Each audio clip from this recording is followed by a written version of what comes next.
gave evidence to the panel. Paul McClary was taken from his mother at 18 days old when he... Hello.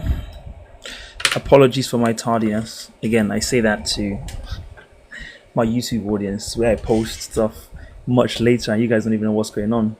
But as always, thank you guys for watching. If you are watching, thank you for sticking around. I'm sure eventually I'm gonna go on my YouTube one day and then I'll just have like 1 million views. I'm gonna be like, what? 1 million views on this? I barely post on here. But it's important for me that I continue to build that repository of long form content. And because I actually genuinely don't really post a lot of my short form stuff to YouTube, it's probably the only way that a lot of you that follow me on YouTube are able to keep up.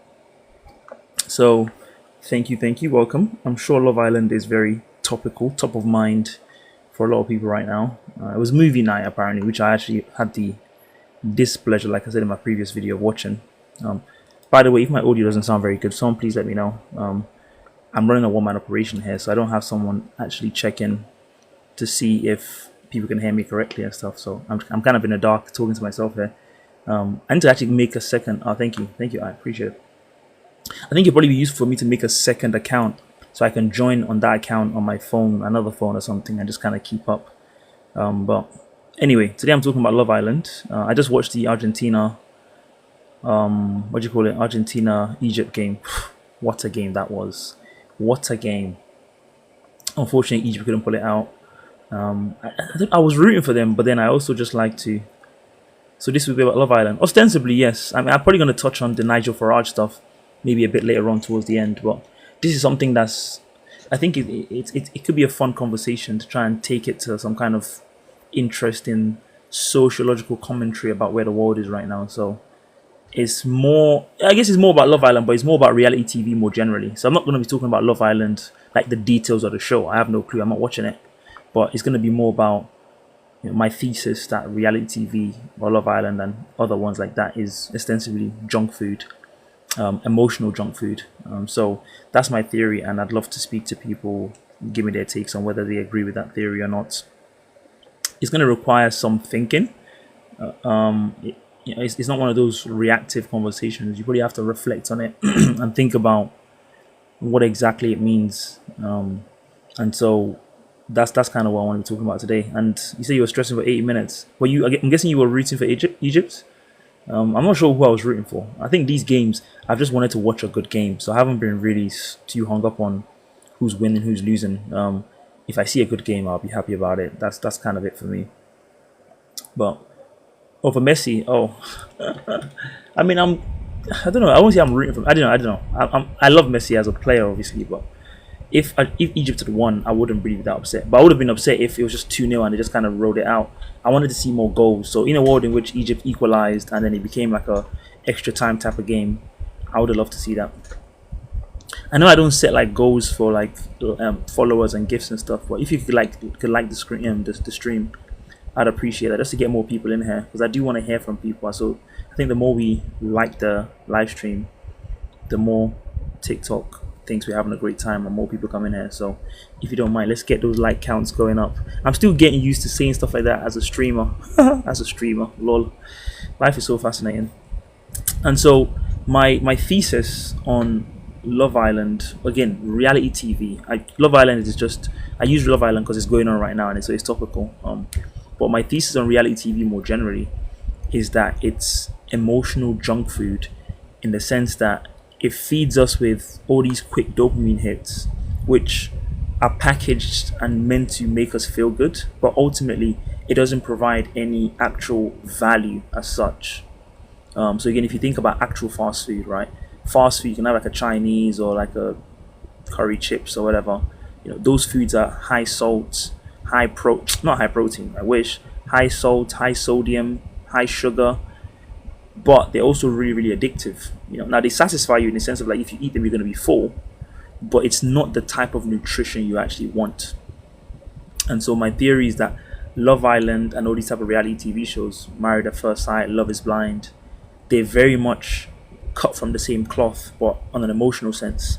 And the proliferation we've seen of this type of content is actually kind of concerning for us as humans, because it suggests something which I'm not quite sure exactly what it means right now, but that's kind of why I'm having this live stream. So people that are smarter than me or just as smart as me can come and let me know what they think about whether or not this is a good or a bad sign. I mean, I guess you could also think it's not good or bad, it's just an ambivalent situation. But I'm one of those people that believes that these things are that deep, and usually the growth you see in certain types of content, things we enjoy and use to entertain ourselves, is always a good commentary on where we are sociologically as a species. Well, as a species, maybe it's a bit of a stretch. I guess Love Island and all these kind of shows are ostensibly football banter. How are you, man?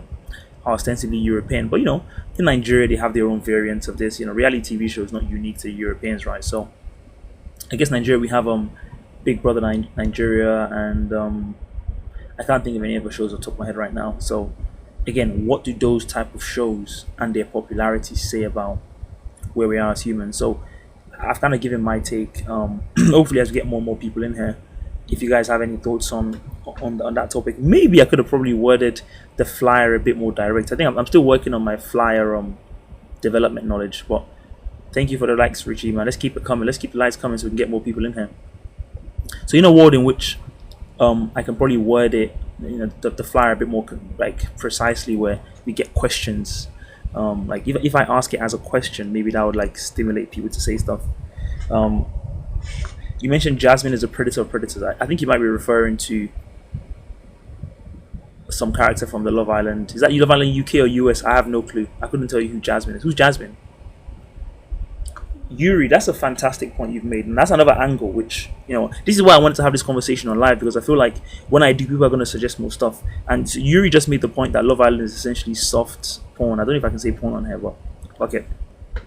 And that's also another element, right? If you think about it, all the challenges they do, everything's highly sexualized, which is again my point that these things are packaged on purpose to try and give you that hit. It's kind of like how every app nowadays is kind of like a dating app. They always try and advertise it by like how much potentially you can be proximal to women as a guy. So why is it that again there's so much sexual challenges? There's always kissing. There's always do the craziest sex challenges, sex positions, all that kind of stuff. I think again that's intentional. Like part of the reason you do that is because you're trying to cram down people's minds this kind of luridness, this kind of almost maybe you can say like stuff people are not getting in their real lives. I don't know how many people are having sex nowadays, but like there is a whole conversation about that. So if you're someone who doesn't get enough of that or whatever, and you're tuning into stuff where you can see people that not ostensibly are quite attractive people that are behaving in these ways that you can maybe imagine yourself doing or whatever, that's all part of the sale, right? Like there's a reason why they don't do challenges around like current affairs. There's a reason why they do these kind of highly sexualized challenges. So again, what does that mean about where we are right now? Why is that what's selling? Why is that what's popular? Football Banter says it's a dumbing down of the masses. I mean, that's a good perspective, and I do wonder if there's a chicken and egg approach here, which is like, are they reacting to the dumb or the already dumb masses, or are they dumbing down the masses? So like, which one comes first? Again, we're at 696 likes. Let's keep the likes going. If you have any gift, you can lob my way. Again, all these are all things that make TikTok seem to be having a good time. So more people come in here, we continue to grow this community.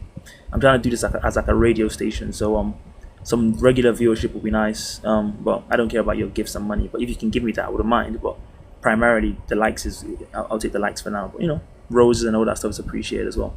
I don't even know what it means, I'll be honest. Let me see what else people are saying in the comments. Junior Freddy. Oh, Freddy. Huh. I was gonna say who's Junior Freddy. Lol. I don't think it's the same guy I know. Oh. Freddy says it's opium for the masses to keep people distracted. That's not a bad shout. Thank you, Novus, for the GGs. I'm not sure what GG means, but I appreciate it nonetheless. It shows your interest and excitement. We're almost at 1k likes. Let's keep it going. Can we do 1k likes before we get to 10 minutes? That would be really, really nice. We only have 117 likes to get there. I believe in us. Football Band says the deep state is behind us. Usually we'll blame the CIA, but we're in the UK, right? So we can't really blame the CIA. We gotta blame, what is it, MI5? The World Cup is also a distraction. Richie, that's a very fair point. I actually reflected on the fact that when you think about ostensibly what sports is, it's just a game. But we have a massive economy. not only from a financial perspective, but also an emotional perspective, built around games. And really and truly, what these football clubs are just private companies owned by really wealthy people. But you have people like myself, people like you, having deep emotional investment in these things. Like, again, that's kind of impressive. But I also think, what does it say about us that we're, ostensibly having such emotional devotion to what is just fake? Basically, it's a game. Really and truly, if Argentina lost today, no one cares. Like, in the grand scheme of life, it's completely irrelevant. It's just a game. Like, it's just a made up thing that we just did to entertain ourselves. How are we able to form such deep emotional bonds with it? And if you think about capitalism and a lot of our, the way our system works, I think it's not actually that dissimilar. Capitalism is a made up system. Behind all of these things we've created for ourselves to live in the world, we're just animals, just like every other animal. Now, we might be the most intelligent animal, but we're animals nonetheless. But if you think about humans, a lot of people genuinely convince themselves that we're so special and different. Why? Because we've created a lot of conceptual things that we've made real through our imagination. So you have a system in which we've invented fake stuff, but we believe in it so much, we now give it life.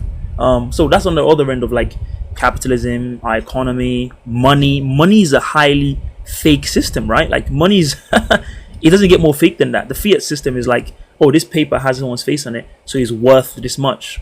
It has no intrinsic value, of course. It's just the value that we breathed into it. And tomorrow we could change our currency and the money we have now will be worthless. That's how made up it all is. So I wonder if stuff like Love Island and reality TV exists on the same spectrum. But I think the fact that we've gone this far in is something I'm quite curious about. Let me see what some of the comments are saying.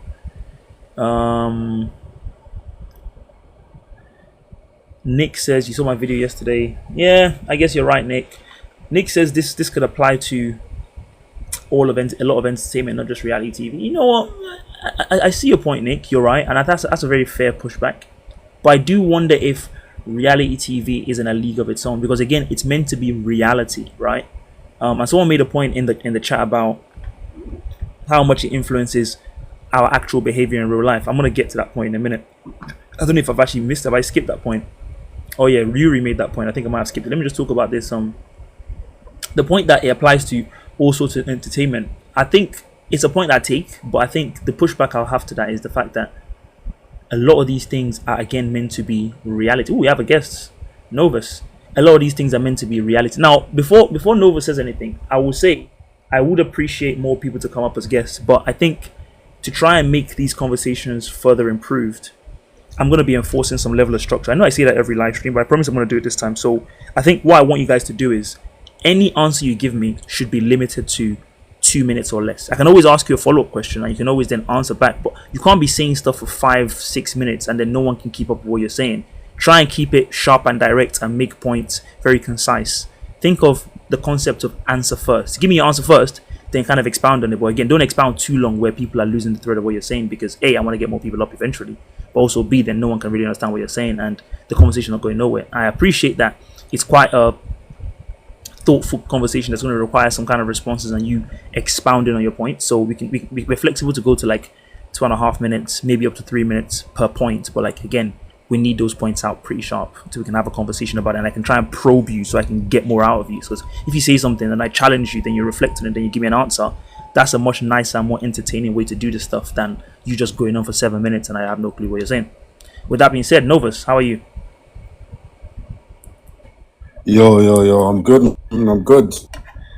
Did you watch? Good, man. I can't lie. I watch a lot of your content. I appreciate that, bro. I appreciate that. Thank you so much. Yeah, man.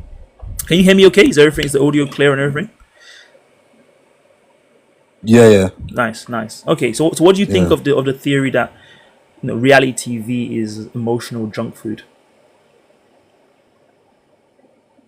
I would agree. Agree. Okay. I would say there's even like there's more layers to that. Nice. In the sense with the power that like reality TV holds and the influence that it holds within even let's say the sphere of romance, for example, like how much it influences the dating scene alone. I think that that shows its influence, and then obviously when we're then evaluating the content, actually then you realize that a lot of it has a lot of degeneracy, you know, like stuff that's just dumbed down, materialistic, just things that don't really have any depth Yep. to them. Right. Yeah. It's a fair point. One thing I like to But do. I find it interesting. Okay. Go on. Go on. No, go ahead. I was going to say one thing I like to do is when we have these conversations, because everyone's so different and unique. So I like to anchor the conversations in personal experiences.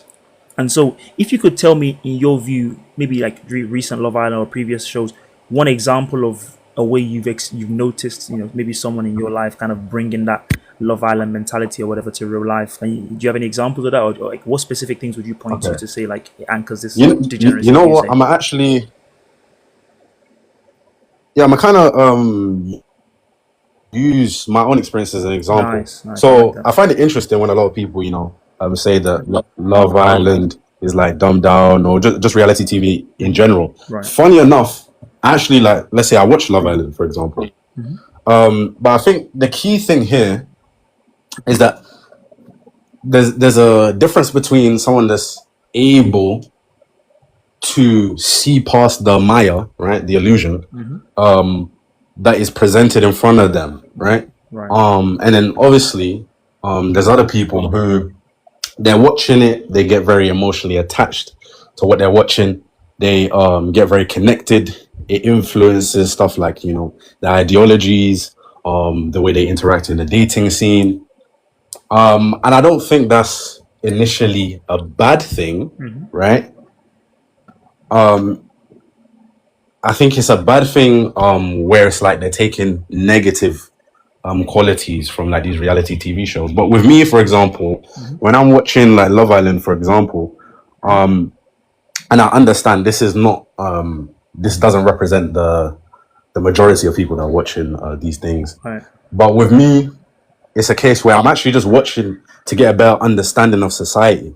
Oh, Because so as you much as actually it's use it as like a reality societal TV study. and there's an element, yeah. Okay. So as much as like it's reality TV and there's an element of it that's an illusion and that's not necessarily real, at the end of the day there is still real people on the screen as much as it can be directed and staged. And what have you picked And out from? I still do think that there's major insight. Are you watching the current season? Yeah. And what have you picked out? What stuck out to you that you say kind of like spoofs real life or anything like that? Yeah, for example, there's like a guy on the show called Simba, right, currently, and you can say that he represents a lot of black men Okay. currently. In what sense? And I think something in terms of the way he articulates himself, the way he speaks, the way he interacts with women on the show. So just give my audience. I think it's some very context. Like, how insightful. does he do that? Like, just so some people might not be watching it and they don't really know exactly how he does that. How would you say Simba represents a lot of black men? Because it's not like if he comes from like a place where a lot of people come. Like he's from London. He's Zim, for example. He's the type of person that goes out to certain clubs, to events. Okay. So that type of lifestyle where he comes from represents a lot of people, a lot of black men. And even if you just see the interaction online, then you see a lot of black men relate to him as well. So, but you said that there's potentially bad elements to it. So I'm just trying to wonder exactly like, okay, this guy's relatable because he's black and he's from London or whatever. But what more about him or the way he's behaved? Like, let's get into like his actual behavior, not just like his appearance or his like or, Yeah. Okay. Yeah. So, for example, it's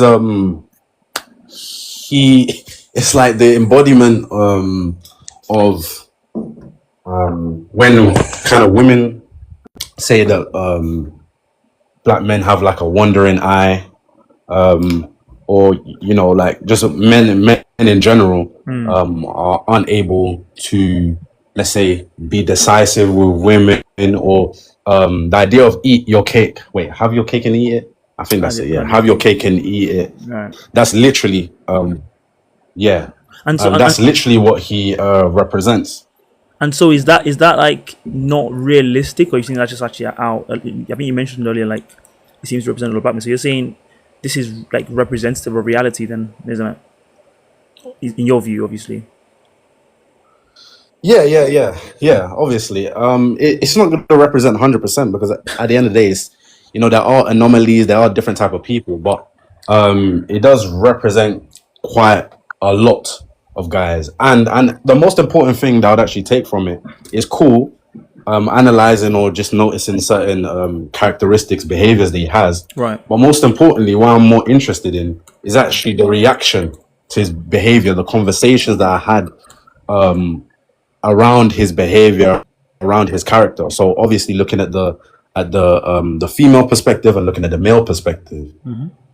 And I think it's just a very interesting thing to look at, and it will give you insight into like current dynamics within the two genders, and also within specific communities like race as well, Right. etc. Okay, fair enough. All right. Thank you for joining, man. Appreciate it. Thanks for your insights and inputs. No worries. Be able to stick around for the rest. Oh, Nick. Huh. I'm hoping that's a lady because I want to hear from the girls on this. And before Nick goes, Steve says, "What's wrong with Love Island?" I just said it's junk food, bro. My theory, I'll explain very quickly for Steve just joined. My theory is that Love Island is emotional junk food in the same way junk food is junk food, which is that it fills you, from a hunger perspective, but a lot of it is actually bad for you emotionally. Now, again, I'm fleshing that out. Some people might disagree with me. If you do, I want to hear from you. But I think reality TV generally is something that I think the proliferation of it is something there's a commentary to be had here about what it means for larger society. Why we turn into coy slut. Be careful. Hey, passionate angel, take it easy. Let's keep the likes going. We're at 1.8k likes. Let's try and get to 2k likes. Let's keep it. People are coming in here. I'm very interested in opinions. Nick just gave me an opinion from Twitter.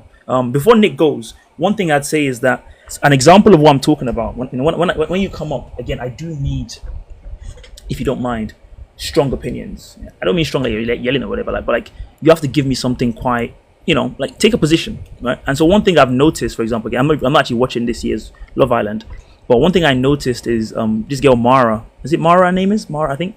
She's come on, and the worshipping of attractive people, I've always found that completely nauseating. And it's good because I'm attractive, so I can complain about it. People can't call me ugly for complaining about that.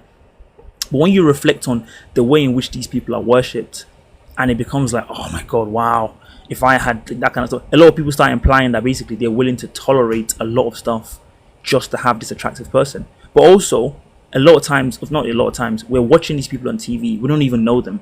But the automatic assumption is that because they're physically attractive by many people, including yourself, that means that they represent the best of humanity, essentially. Which, when you think about a romantic perspective, any grown adult knows that this is not really the case. And so I think that worship of attraction, how people look, which again is a completely vacuous and empty way to view the world, which I think, again, this is what we get from shows that empty and vacuous. Yeah, you get this maniacal obsession with how people look. I remember when Ovi came on, years ago, every girl and their mom was losing their mind. Oh, the things I do for him. Oh my God, the blah, blah, blah. It got like strange and bizarre. Thank you, Steve, for the follow.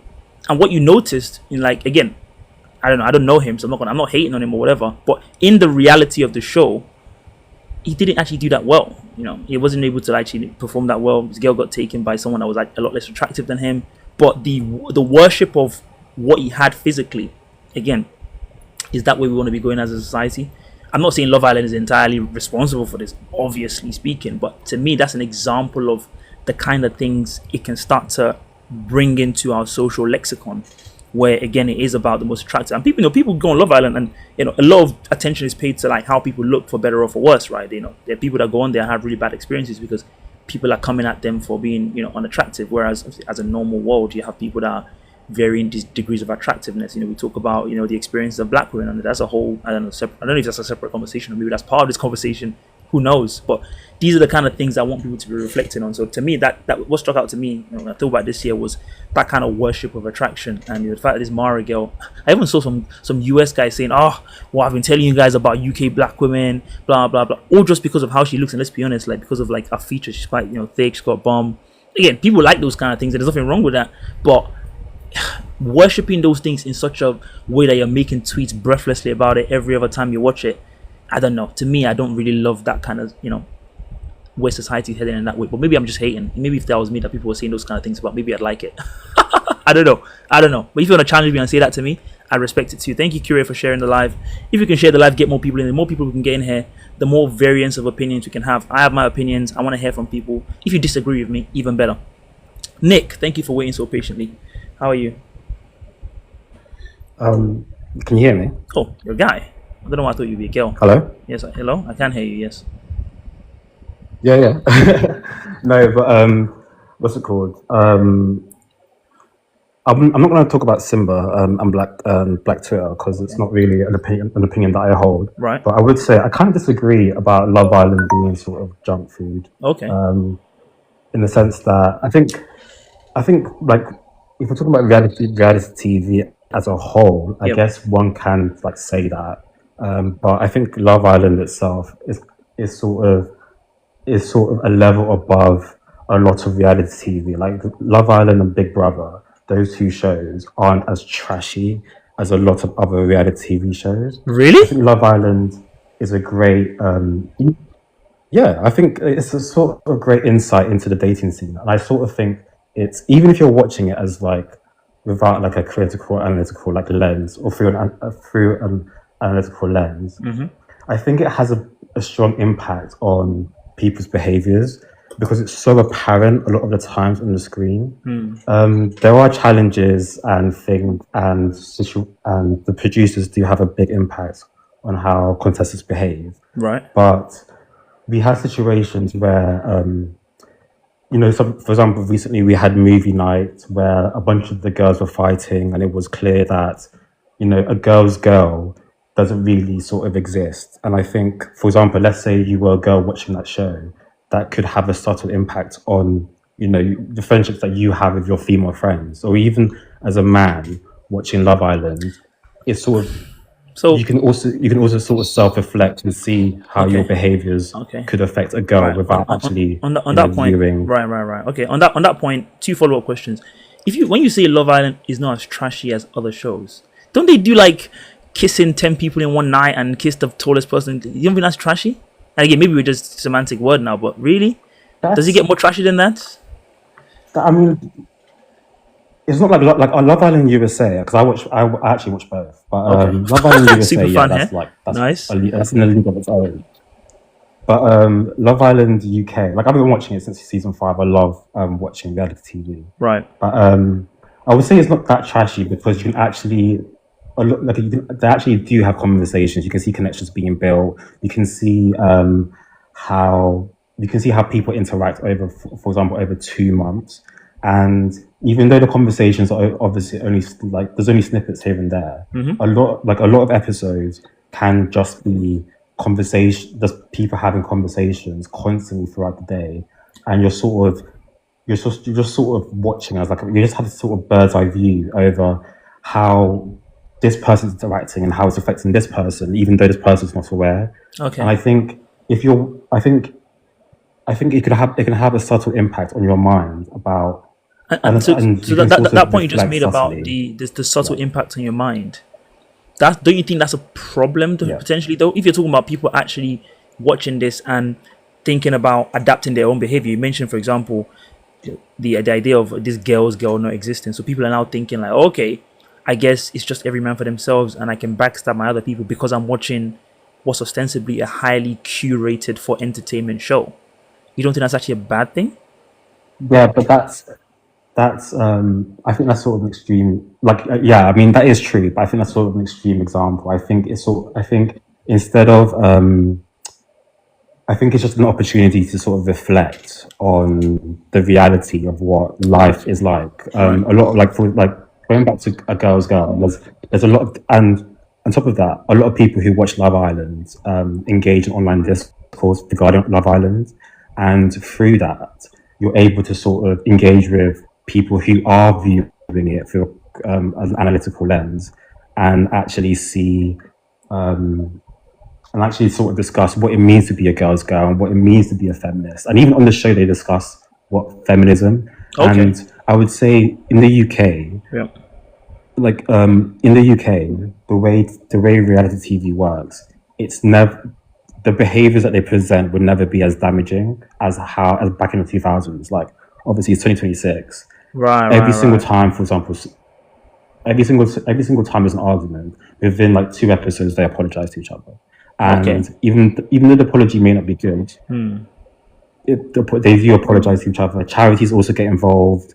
They make their statements clear online, and if somebody behaved incorrectly, so it's not like Love Island is sort. It's not like they behave like rotten in the show. I think it can be sort like you can think that, but a lot of the times the behavior and the behavior on the show is controlled. Okay. And it's sort of contained within to ensure that the show is not too toxic, because at the end of the day, it's for the general population. Fair enough. Okay. Do you know what? That's a very solid contribution. I appreciate that, Nick. Thank you so much for sharing that. And again, I love when people push back on me and give me alternative perspectives. So I think you've genuinely given me something to think about in terms of the maybe the reflection on real life it can actually be, like holding a mirror to reality. And then also, the fact that you're seeing, I guess, almost like as you can say, a panopticon style stuff, but society itself influencing it, where like, okay, if someone's doing something that's not okay, I think you're right. A few seasons ago, I think one of the first couple seasons, people used to be able to smoke on there. Now they don't permit that. I'm guessing because maybe someone leaned at them and said, "Don't be promoting that kind of rubbish." They can only have 2 drinks as well. 2 drinks, exactly. So it's actually enforcing a very sanitized view of the world, where if you're getting your influence from there, those sound like overall positive influences. Again, about how trashy it was, you and I might disagree on that, but thank you for your contribution nonetheless. Appreciate. Hope you're able to stick around. I watch like baddies and Bad Girls Club is trashy. But to be fair, again, the conversation. Thank you. I did say Love Island on here, but the conversation is about reality TV show more generally. I just use Love Island because it's topical and it's hot right now. But reality TV show generally is my again, I'm not beefing them, but like that's kind of so if you watch baddies and stuff and you want to link it to that kind of conversation, then obviously by all means, because I think baddies is probably also a good example in a bad way, right? Of like, this is what we're promoting. We're watching people ostensibly beat each other up. So from you watching baddies, can you give me an idea, a sense of like what you enjoy about it? Again, I'm not judging you, obviously. A little bit, but like maybe not that much. No. I like.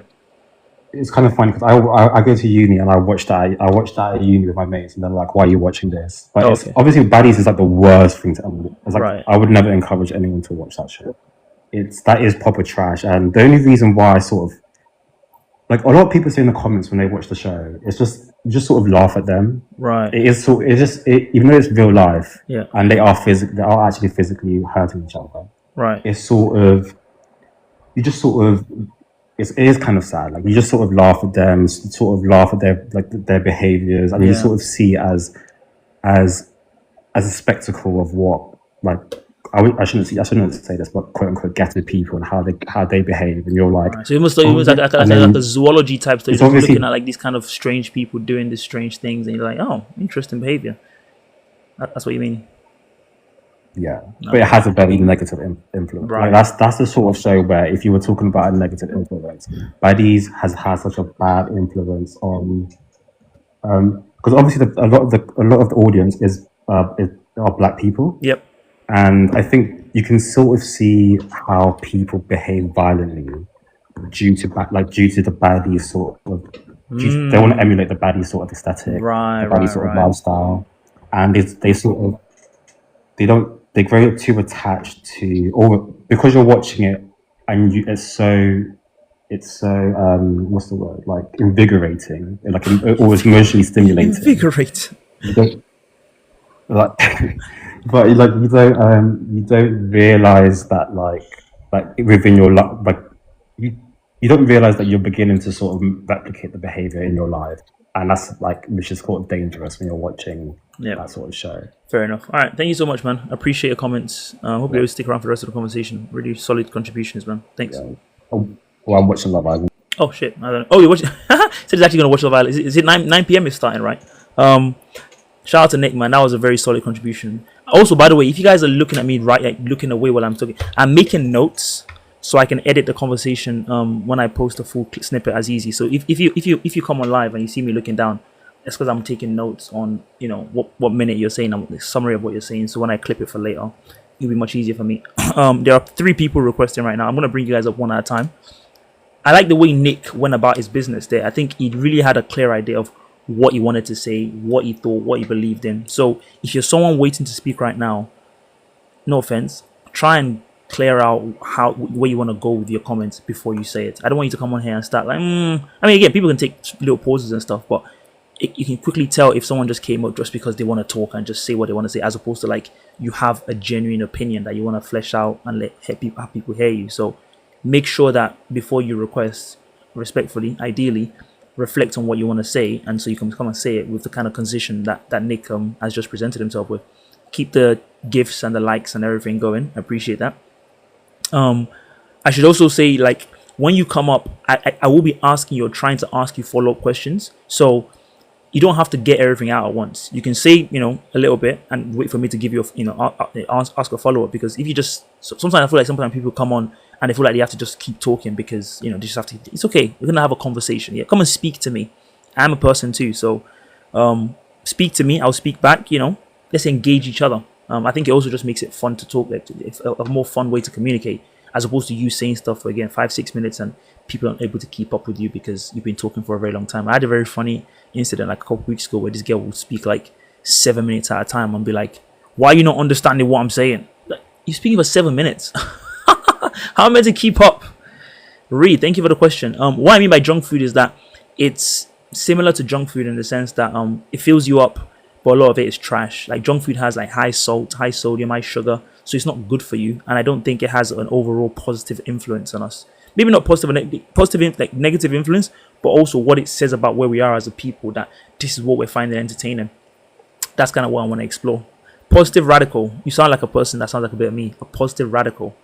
You and I are the similar type of people. I'm going to get Sean. Oh, I don't think Sean has ever joined my live before. So Sean and Mary, I think these are first time callers. Faith, thank you for the follow. I love it. We're keeping the follows going. Keep the likes coming. Let me hear what Sean has to say. The other aspect before Sean goes that I actually need to reflect on is the fact that a show like Baddies, for example, if you think about a show like Baddies, Love Island now, people ostensibly go on there just to be famous. Like, there's not a real, like, if someone goes on Love Island now and just says, I'm looking for love, we all kind of roll our eyes because we know it's BS. People go on Baddies and they know, like, it involves them trying to fight and, do all kind of nasty stuff, which makes them look bad, but they don't care because ultimately, as long as they become famous, that's what really matters. Again, is that the kind of society you want to be having? What does it say about where we are right now that people are willing to do whatever it takes, even in that kind of way, to get money? Yeah, we're willing to fight and beat someone up and act in the most ridiculous, obnoxious, foolish way just because this is going to get me famous. It's like I've said a lot about the fact that we're in the attention epidemic, attention economy, companies, individuals, and that's what it seems like it's an extension of people just wanting attention above all else. So again, is that a good thing? Maybe that's just the world we live in. Like, if that's the world we live in, then I guess you just go do what we're doing, right? If the world we live in is corporate and you're trying to get 9 to 5, that's not a bad thing, right? But what do people think? I saw a question. Yeah, Velvet. I'm saying it's like a dopamine rush, which is artificial, kind of like, again, those foods give you that kind of stimulation of like, oh, high salt, high sugar. Your brain really loves it, but it's not really what you should be having. Anyway, Sean, thank you so much for joining me. How are you? Hi, I'm good. How are you? I'm not bad at all. So I guess I'll start by asking, do you agree or disagree with the fact that, like, Love Island is emotional junk food, or reality TV more generally? I'm using Love Island as a placeholder here. In answering this question, I would say that for myself, I agree, Okay. but I tend to not like making blanket statements. In the sense of, I feel that it does depend on how influenced you are as a person by what you watch. Right. So there was a time where I was watching quite a bit of reality TV, Married at First Sight, and I had to stop because I did feel like it was influencing me when I was dating. I feel like there were certain Yes, yes, there I were like that. certain mannerisms, or not mannerisms, there were certain characteristics that I was seeing in the women, and I would start to think to myself, oh wait, maybe I should be a bit more what's the word I'm looking for, be a bit more serious about a certain topic. Like maybe I'm taking this too Like what? It lightly, would be nice because they seem to be it'd be bringing nice up for you an to give us issue about examples. And this. again, no one knows you guys. No one's gonna judge you, but something tangible. Like give an example of something that you noticed. Yeah, if I can think of an example. It was quite a few years ago, so I don't know if I can think of one off the bat. But it was around the whole thing of bringing up an issue. I think it made me look for issues, if I'll be honest, in my relationship. Right. And that's me just being honest. I'm not saying, again, I don't want to say it's going to have that impact on everyone, because I don't think it would. But for me, at that time in my life, I felt that it did. So I stopped. And so when you say look for issues, do you mean like you look for issues from a, like you want to argue more because, like, I don't know, on reality TV, if there's no drama, there's nothing to watch, right? So like it seems like drama has to be constantly engineered. Yeah. Is that kind of what you're describing? Yeah. Okay. Yeah, and I feel that it's bringing it on to my second point that I wanted to make. I do feel that there is reality TV can perpetuate stereotypes about men and women. And the reality TV that I was watching, I don't know much about Love Island. I have watched it once and I didn't really like it. But what I've seen is like women will bring up a lot of issues and kind of be quite bitchy, shouting about different things. I kind of see that quite frequently in reality TV. Right. And I don't like that it reflects those stereotypes. So I don't actually think it reflects the dating scene. I'm going to disagree on that point. Okay. I really don't think it does. So you think it's a false reflection of reality, basically? So it's fake reality. Yes, and the reason why I think that is because I don't think the people reflect society. I think they reflect a certain part of society, but I don't really think they reflect certain women and certain men that maybe don't have a certain aesthetic. So are you talking about like the kind of super confident, like be on TV, like conventionally attractive? Is that what you mean? Yes. Okay. Yeah. Even with people with quite different viewpoints, whether that's about yeah. I don't know.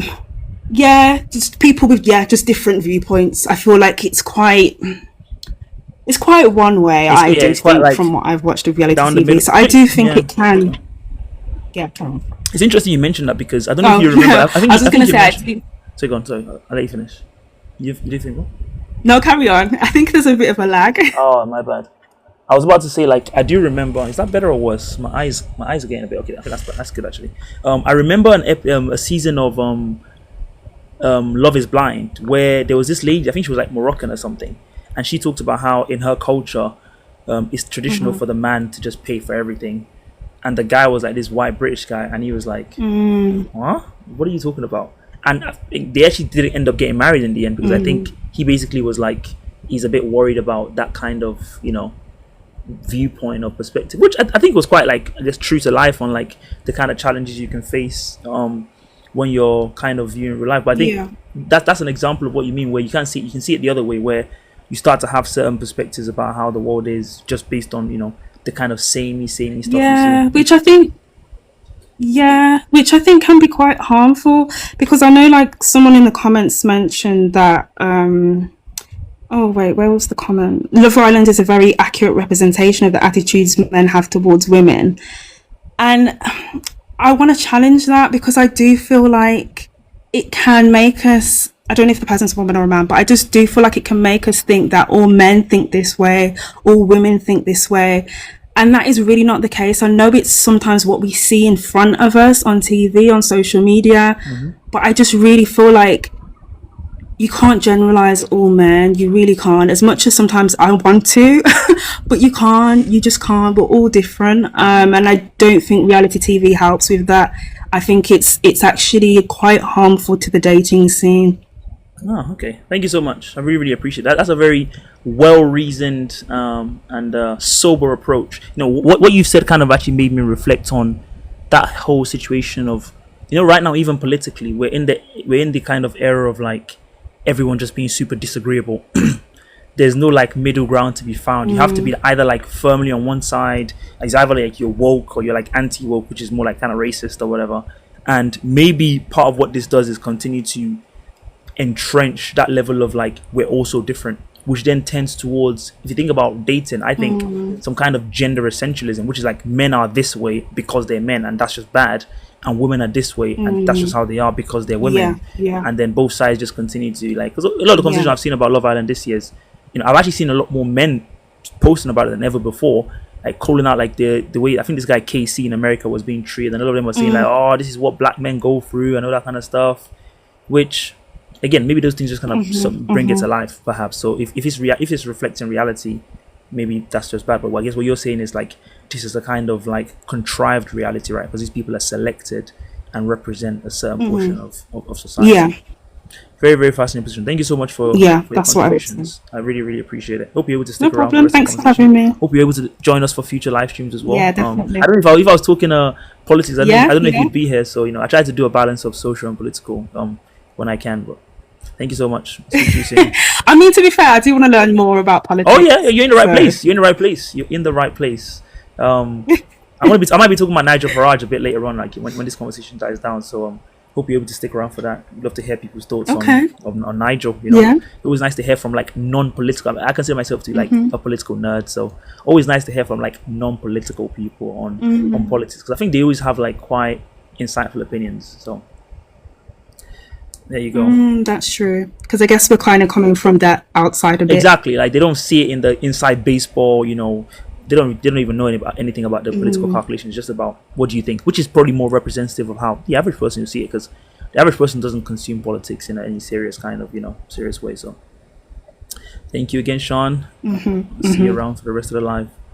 Can I reset the topic? LCU, thank you so much for the Thank you. follow. Sure, I can. YN450. Oh, thank you so much for the follow. Let's keep the likes coming. We're almost up to 3K likes. I've been going for 47 minutes. I don't want to complain, but I feel like I don't get that many likes in my live streams. I'm not complaining because I'm sure in time these things will sort themselves out. But if you guys could tap the screen. The main reason why I want you guys to do that is so we can get more people in here. Because the more people we get in here, the more differences of opinion we can have, which actually makes the conversation a lot more fun and exciting, right? There's no point if we all agree with each other and there's not really much to say. We're all just saying, yeah, I agree with that. Yeah, I agree with that. So I want to hear people come in and be like, you're talking crazy, and tell me why as well. LCU, I had a theory that reality TV shows like Love Island, Married at First Sight, Baddies, I guess someone mentioned Baddies earlier, they're the emotional equivalent of junk food, which is that they give us a lot of quick dopamine, highly curated to drive conversation, engineer outrage, but ultimately they don't serve any real purpose. And I actually think it's quite negative for us, because the fact that these shows are getting more popular, I think it says something about where we're going as humans, that we're wanting to watch stuff that basically rage baits us constantly and makes us feel so emotionally charged. So kind of like in the way fast food is filling, but it has high sugar, high salt, high sodium, which are ultimately really bad for you. So, but they're also really addictive. AOCU says people they go as far as saying they shape the crowd. Yeah, interesting point actually. I again, if you're the producers at Love Island and you have a show that's this popular and this big, there's no way you don't reflect on the kind of personas and personalities you're bringing on. I actually met someone I was on Love Island recently, and I understood that I think the audition stages are quite a few, and I'm sure that's because they're trying to select people on purpose to fulfill a specific purpose. Like you want eyes to come to your show, you want drama, because these shows don't thrive without drama, right? Imperial, how are you? Good evening.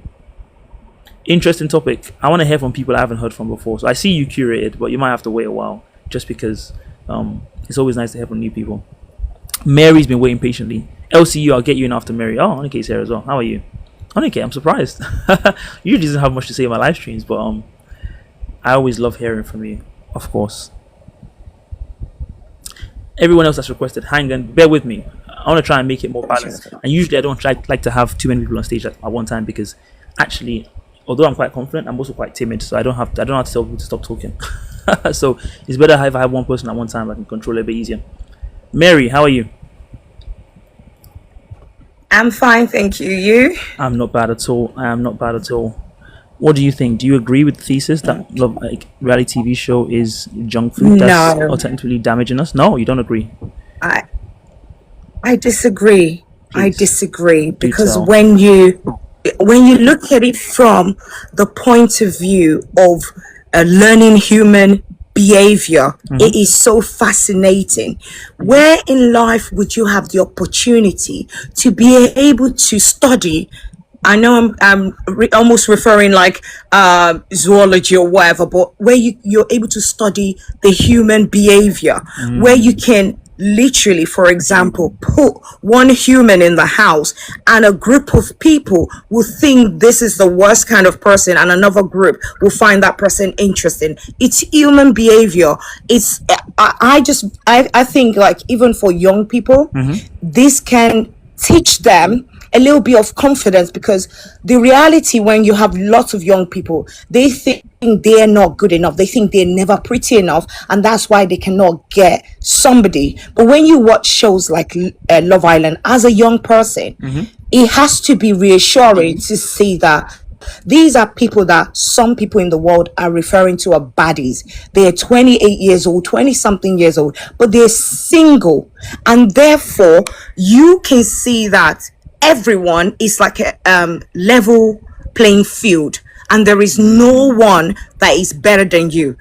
And that show also highlights people's toxicity that they didn't even realize that they have. When they come in there, they are beautiful, they're gorgeous. Everyone is like, oh, this person is 10-10, they're baddie. But give them 2 days, you start seeing the reason why they have remained single, or why most of the time they've only been in situationships, as they famously like to say, and Right. they've never been in a relationship. So it really teaches you a lot, at least from my point of view. It teaches me a lot, and it's so reflective to the life of dating. If you've ever tried online dating like Tinder, where you swipe left or right, it's almost a reflection of that, because when the people in there get somebody, they think this is my type to a T. Right. And then 2 days later, they bring a bombshell, and that person that they claimed was their type to a T, Yeah. and they're crazy for, their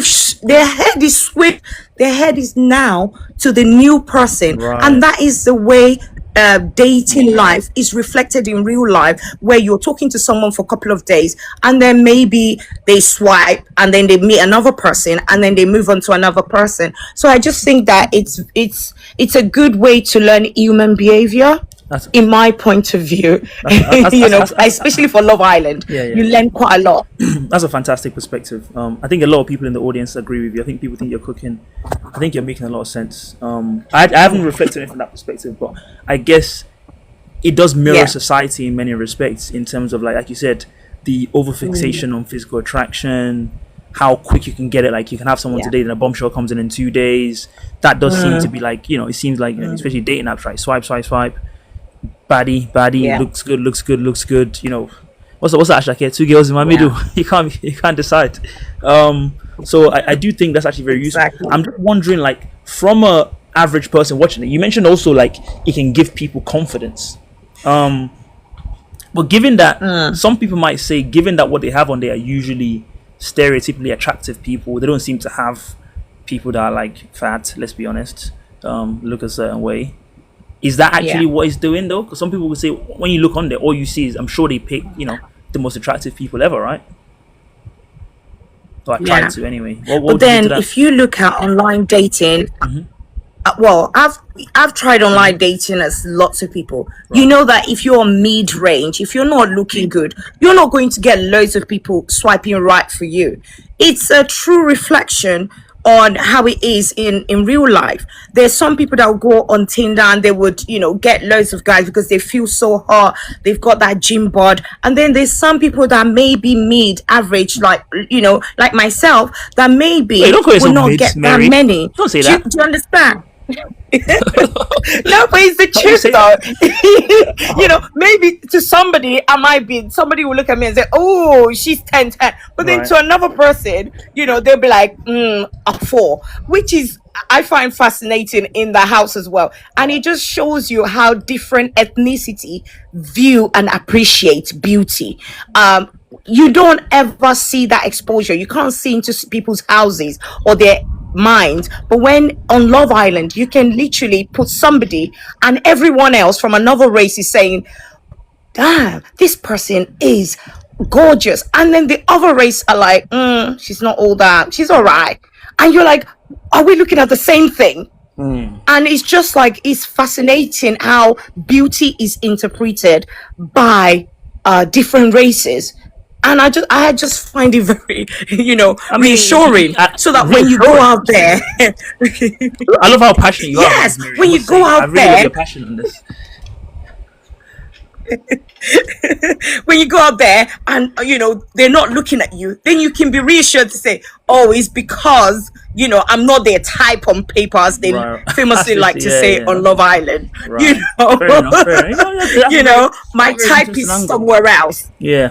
I mean, again, I think maybe my pushback still remains that if all they're picking on there are the most stereotypically attractive people, if you're someone that's a bit bigger, that's a bit looks a certain way, I wonder if the perspective you would be getting wouldn't be that like all those people that are really really pretty get everything basically, because it does reward physical you might. attraction above all else, right? Yeah. Ostensibly speaking. Yes, it does, but then it also paints and highlights their faults. So you would see, for example, Okay, use yeah, one of the good cast, point, Lola, beautiful girl, Yeah. but you can see the delusional mindsets Right. that she might have, and majority of people agree with this, where somebody that really wants love so much, has been looking for love so much, and refuses to see or listen to anyone's warning or see the red flags, and just sees the red flag as orange or as green. And you can just learn from that behavior. You can see someone that is 10/10 beautiful, but the way they talk to people, they talk down to people. Right. They don't even realize. They think they're being powerful. They think they're being a feminist. They think they're being assertive. But the way they're coming across is very toxic. And then you can actually learn from that. If you've got some of that behavior traits, Right. you can say, wow, I'm also like Jasmine. This is the way I'm coming across. I'm actually talking down to people. I'm not letting them put their points across. Right. And it's very enlightening, because you can learn from that behavior and try to put a mirror in front of yourself and say, wow, beauty is not everything. Intelligence and how you interact with people matters above beauty. That's the reason why majority of them are in the house, even though they're considered baddies and 10/10. Yeah. Mary, that was a 10 out of 10 submission. In fact, you've even got me now. I'm even now changing my position a little bit. Like, you know what, Mary, you've opened my eyes to new perspective. Kanye West says a man must always be open to new ideas once the information changes. So I really, really appreciate your submission, Mary. Thank you so much. That was a very impassioned contribution, and hope you're able to stick around and keep giving me your thoughts for the rest of the live. Thank you so much. Yes. Thank you. That was a fantastic contribution. I'm not gonna lie, Mary might be, again, no shade to anyone, I'm sure no one takes, but the best guest I've had on this. The passion, the incision, the new ideas. I've reflected on the fact that yes, Love Island does try to, like, it's reality TV, right? But the way in which she talks about how much you can hold a mirror and say, like, I started off mentioning, like, part of my problem was like someone like Mara, where everyone was just like sycophantically worshipping how she looks. But then the point would be that, like, if you then see Mara try to date someone and you're like, oh, okay, maybe looks aren't all that, because I saw how she talked to that person, and actually, you know what, maybe a light has gone down a little bit, or maybe it's gone up because now she even has this great personality trait, or whatever. Those are very, very sober and interesting insights. And I guess maybe, I'm sure loads of people don't watch it as anthropologists, but maybe a lot of people do, and being able to actually get those points from it is actually a very, very useful thing. Thank you so much again, Mary, for the contribution. LCU, oh wow, I have like 5-6 people requesting. LCU, let me hear what you have to say. Thank you for joining. Sog, Loveland, Onike, curated. I will get to you, ladies and lads. I'm not sure if Sog is a lad or not. Let me make sure I'm making my notes. Now I'm able to write like disagree and agree, and like you guys can't even see that. So I've got Mary disagree. So I'm gonna go by disagree, agree. Oh, you're keeping a note. Yeah, because I have to edit this. I have to clip this for later. I have to clip the conversation. So when I post the again, I try to. I do. Oh, like I to see. very I see. often, so it can be quite challenging. But I do try and do that. So if I'm gonna clip it, it's always useful to know what point in their life someone said something. So I I can see. go back to. I followed you also for the politics stuff. Oh yeah. Also interested in politics. So Nice. I I love think, that. yeah, I think it's important. I think you mentioned you were gonna talk about Nigel Farage, so I'll tune in. I I'll love listen. that. I love that. Thank you so much. All right. What say you on this conversation No worries. about Love Island on reality TV being junk food? I don't know. I hate to be like a contrarian in a conversation, but I'm kind of like torn on both sides. Okay. I feel like I've been someone who's watched the show since the very like beginning, like season 1. Oh, okay. And for me, I've always just viewed it more as kind of like the islanders are the people who decide to sort of like go onto the show. Though they're presented as like the average person, they're not really the average person in a sense of like, how many people do you know have actually gone like on a TV show, if that makes sense? Yeah. And not to speak about these people in a negative way per se, but I feel like I see them sort of going onto that show in order for them to sort of like leverage some sort of like social currency, if that makes sense, Yep. in form of them being able to get capital money. Right. So for me, it's like viewing the show. I'm not necessarily living vicariously through these people because I know that they're going onto the show as a means to an end for them to be able to leverage whatever attention that they get from the Yep. show to be able to get money. You see what I mean? Yeah. So it's, you know what I'm trying to say? So for me, it's like, even when people are like, even the argument of sort of saying that, okay, being able to view these people in a way allows for, and in a sense, me being able to judge these people in a sense in terms of what they say and what they do gives me some sort of like, doesn't give me personally, but I'm just saying hypothetically, right? Gives someone this sort of like happiness, or in a sense where they're better than people. I don't know. I feel like this is what these sort of shows create, these constructs to a viewer, if that makes sense. Yep. So much so that people are almost kind of like projecting their own morals or beliefs Right. onto these people that they actually do not know. Yeah. You see what I mean? Yeah. And so, So for me, it's like, if I I've always ask you a bit, just sorry, not to cut you, but just to ask you specifically about the perspective that a lot of these don't people go apologize. on there purely to try and get money. Like they know if they go on there to get attention, you know, you're gonna get, I don't know, podcast appearances and that kind of stuff. Is that, do you think, a negative thing, a positive thing, or it's just like it is what it is? Because obviously, if we live in this attention economy and like everyone's trying to get attention, the fact that people are increasingly willing to do more and more for it, do you have any kind of normative view on that, or is it just like whatever? It's interesting. It kind of gives me like Black Mirror vibes in okay. a sense, Do tell. because then I'd pose the question back to you in terms of like, what is sort of like morally right to be able to kind of get money? You know what I mean? Like, people have their own kind of like view on that. For me, I don't know. I guess I'm so dissociated from it because I know as an individual, it's not something that I would do. You see Okay. what I mean? Yep. But even though I might have a position on what I feel they shouldn't do, that doesn't mean that it wipes out it existing. Does that make sense? Yeah. So you don't judge those people for going on there because Yeah. fair So- enough, people get money how they get money, but you I can personally judge, do but it.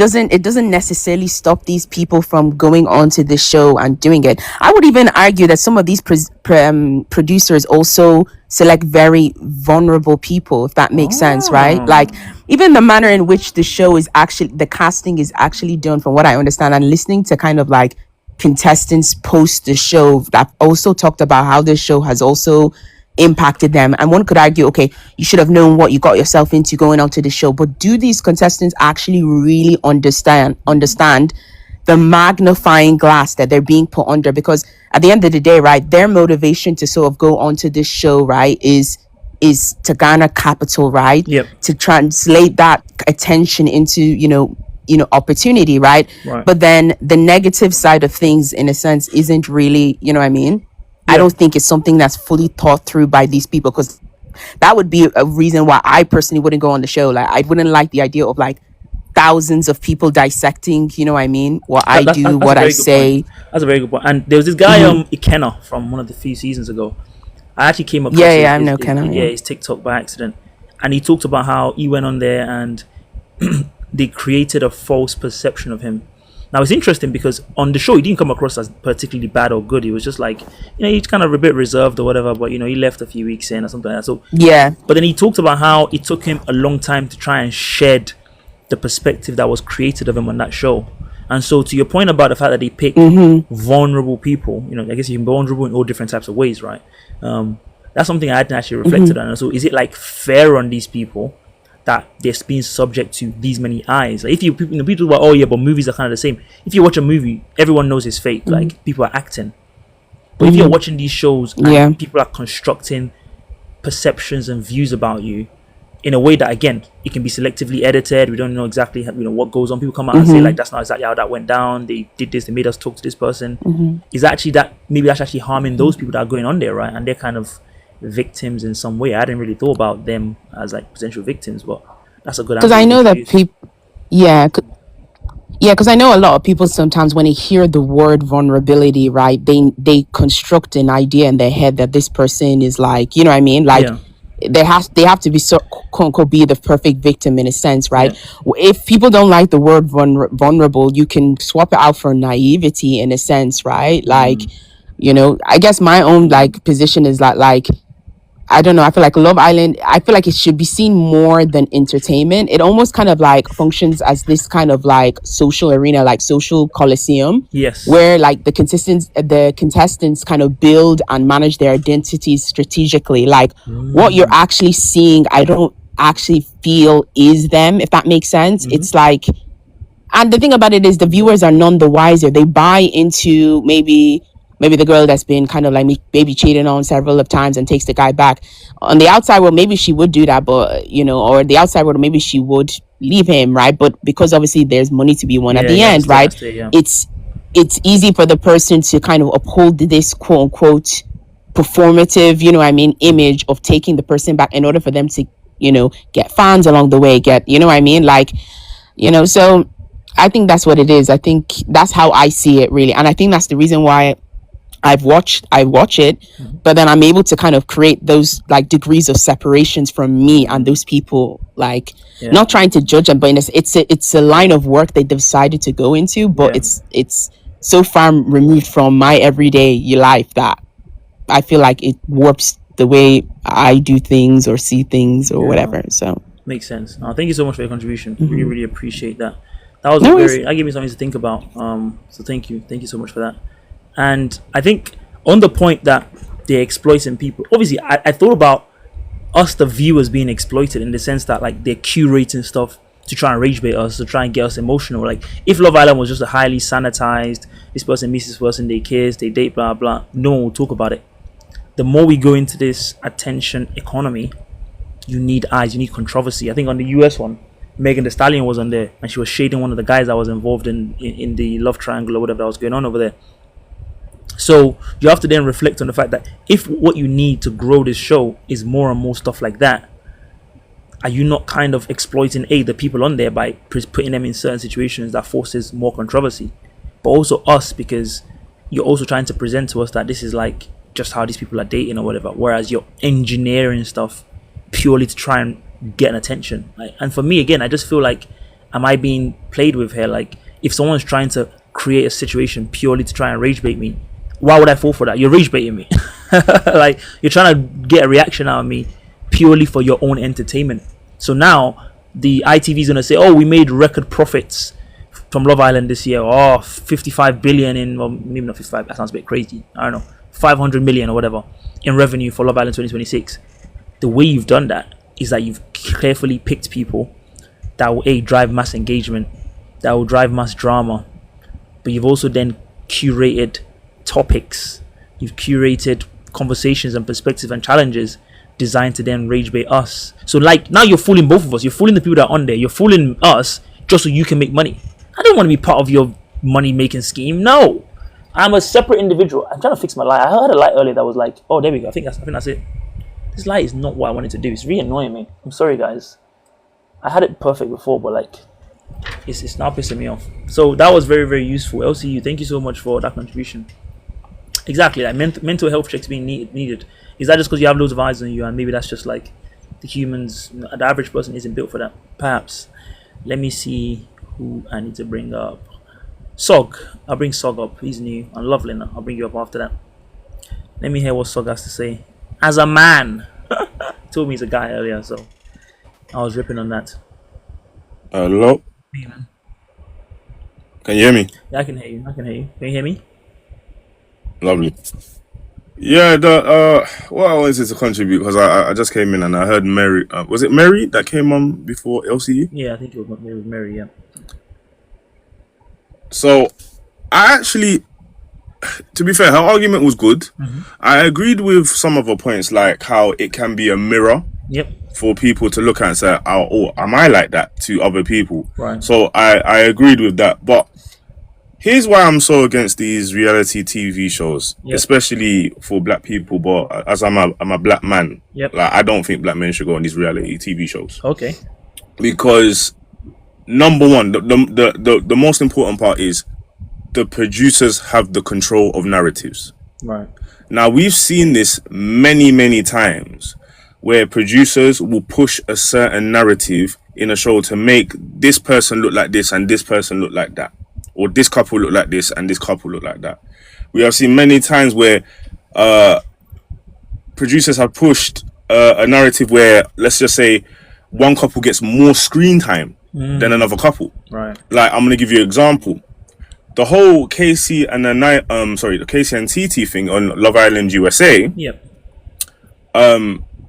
I saw in some comments that people didn't vote for them because they didn't get enough screen time, so we don't know what they like. That is something that you purposely can push. So you can push this couple to get more screen time, but another couple you don't get more screen, so we don't really know what they like. Right. Also, the point of the matter is that reality TV is not reality, and I'm fully adamant on that. Right. Yep. These people are with each other 24/7 for the duration of what the show comes up to. Right. Yep. That is not real life. Yeah. The people that we are dating, we are not with them 24/7 like this. Yeah. Now, what it does do, it does show the best in people, but most of the time it shows the most extreme worst of people right. on the show. Yeah. So, and that might not be realistic in a sense of the way that you can move on TV where you got 100,000 people watching you, and you know you're on a game show. Like, some people can be faking it, some people can actually be realistic, but it might be a bit too much for them. Right. And in the actual real life, they might be coping dating a little bit better because there's not many people watching you at all, and you can go around a lot of things with grace. Right. In reality TV, that there's no grace involved. Once you do like one mistake, you can be demonized. Right. And in real life, that might be just like one mistake that you have just made, and you might admit, I made that mistake, I'm going to work on it. But on reality TV, you're demonized for it. Yeah. Do you know, I guess what the point you're making is like, Mary made that point, but you're making it in reverse, which is that it's actually the fact what it shows is actually kind of fake, because that's not realistic. And so you learning from it's not realistic. Yeah, the worst behavior of someone. Yeah, if someone's been cooped up for 24 hours with someone else or whatever, that might actually be, a reflection of that. And so that's not even real, because that's not how it would be in real life. Very, very good point. Very in real life, yeah, very interesting perspective. Yeah, so just the last point I wanted to make. What last point I just wanted to make was that, again, when you look at the reality TV, it's what the producers want. It's what the producers want to push to get more revenue, to get more viewers looking at it. As you said before about the rage baiting.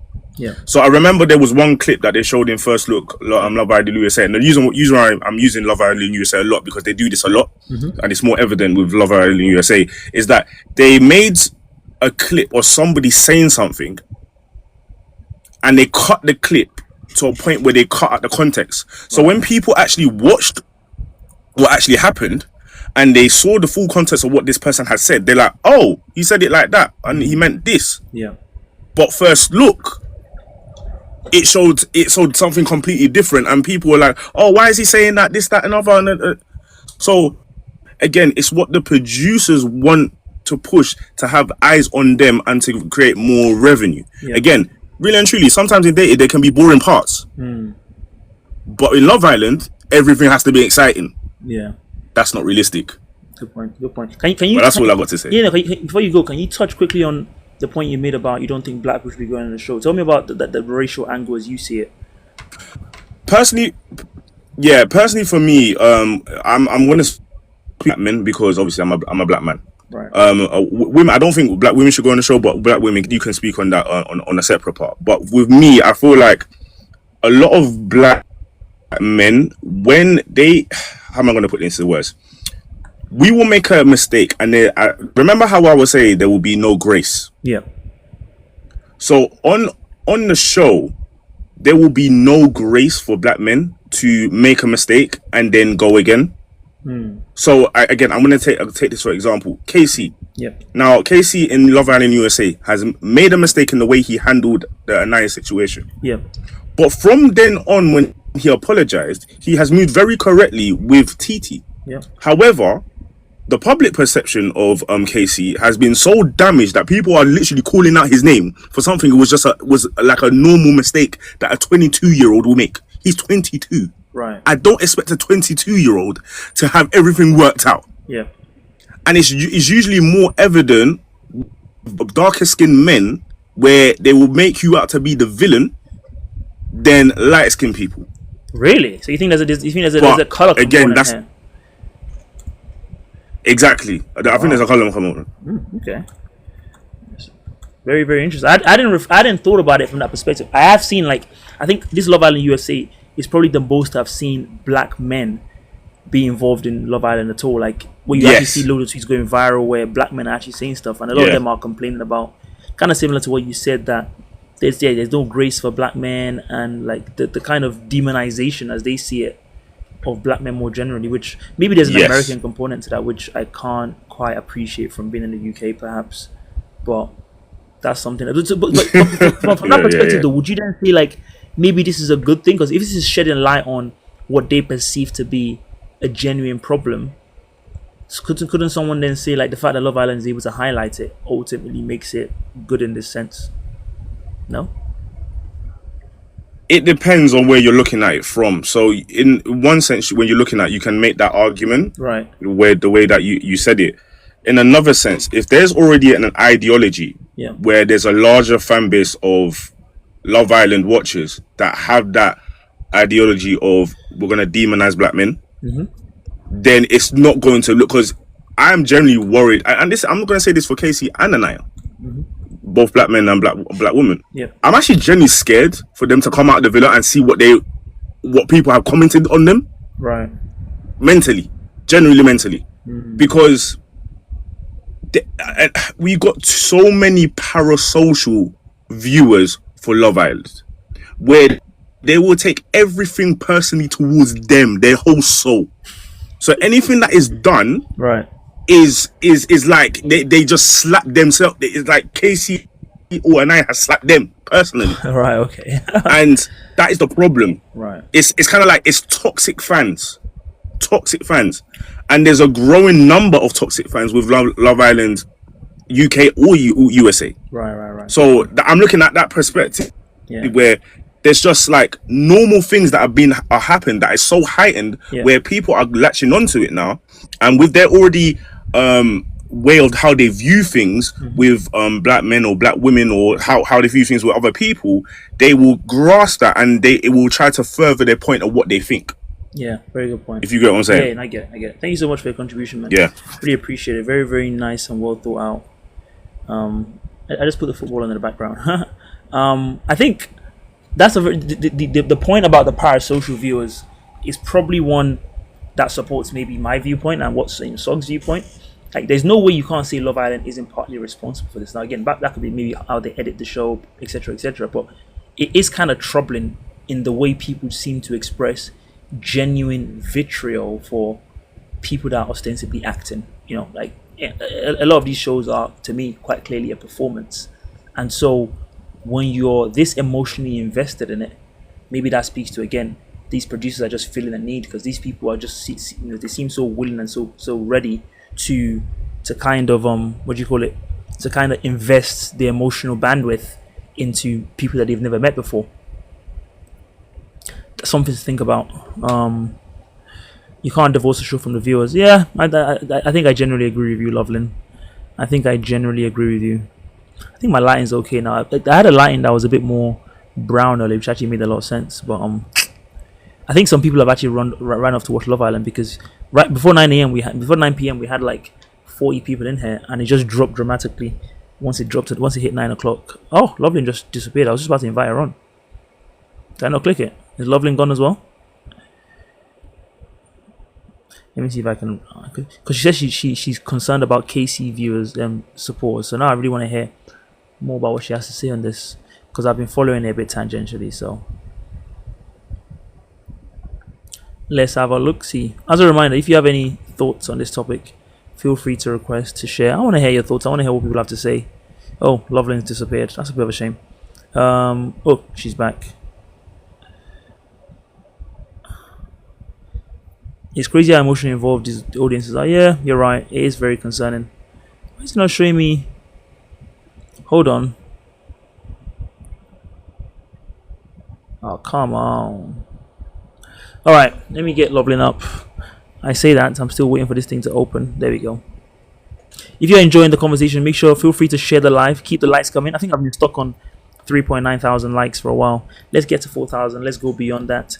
The more people, I'm sure you guys have enjoyed hearing from Mary, LCU, who else? Sog just spoke now. So the more you want to hear from people, if you keep on liking the live, that can bring more people in here that have different opinions, and you might hear something that might transform your perspective about the world, which is what I like to do here at What in the World Radio.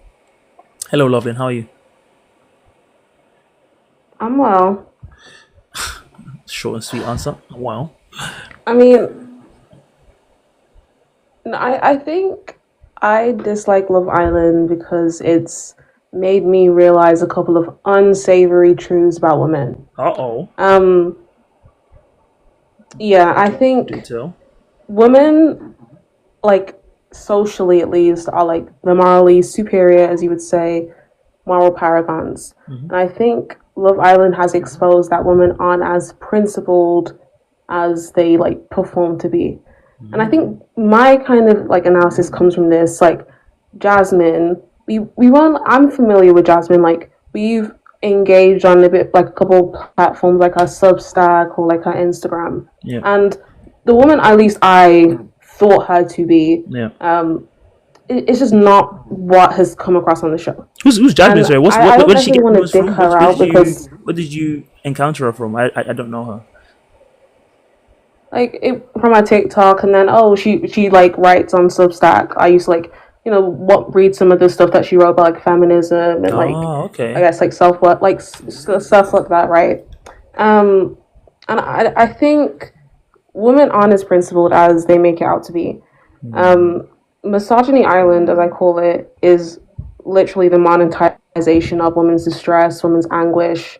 The most clipped like videos, like the clips that get the most like engagement are of women crying, of women crashing out, like of men saying distasteful things about women. And yeah, I think it just boils down to my thesis. Women aren't as principled as I like believe them to be. And I use Jasmine because the person who she professed herself to be like this boss, really kind of strict. Obviously it hasn't come across that way on the show. I mean, we'll see how, I guess, her situation with, I don't know, the twins, are they twins? I don't know. The brothers, we'll see how that turns out, but yeah, I think it just shows for myself and some of the people in the live who are not watching Love Island, can you please give us a quick summary of what the persona she kind of was able to create for herself on her TikTok and the Substack, and then how that's been different, like maybe tangible examples of what she's done on the show that's made you feel differently about, because I genuinely have no clue. So Yeah, I think her kind of like articles about self-worth, about like yeah, just about like the principles, the way you regard yourself, how much you like yourself, and how that would be kind of expressed in a relationship. It doesn't necessarily match with what I've watched like occur between her and Kevin. So the way what like I could reason someone who likes himself a lot wouldn't be in the situation she would be in with Kevin. Someone who likes themselves and regards And themselves and what's the respects situation? themselves. Sorry, again. I'm That's so sorry. I need some context. I don't know. uh, I don't what happened. I think she was flirting with someone else. Like it was like the kind of weird friendship flirting, like liminal stage, and then like they had challenges in the public, like said they were having an affair. So he decided like that kind of got in between. He wanted a break. They went off to Casa Amor. He kissed the girl and said some stuff about like I don't know like where has she been all this time and stuff, and then they're kind of at this stage where she's like, oh, like I see you in my sleep, like Oh. I missed you so bad, like I still want to fight for this.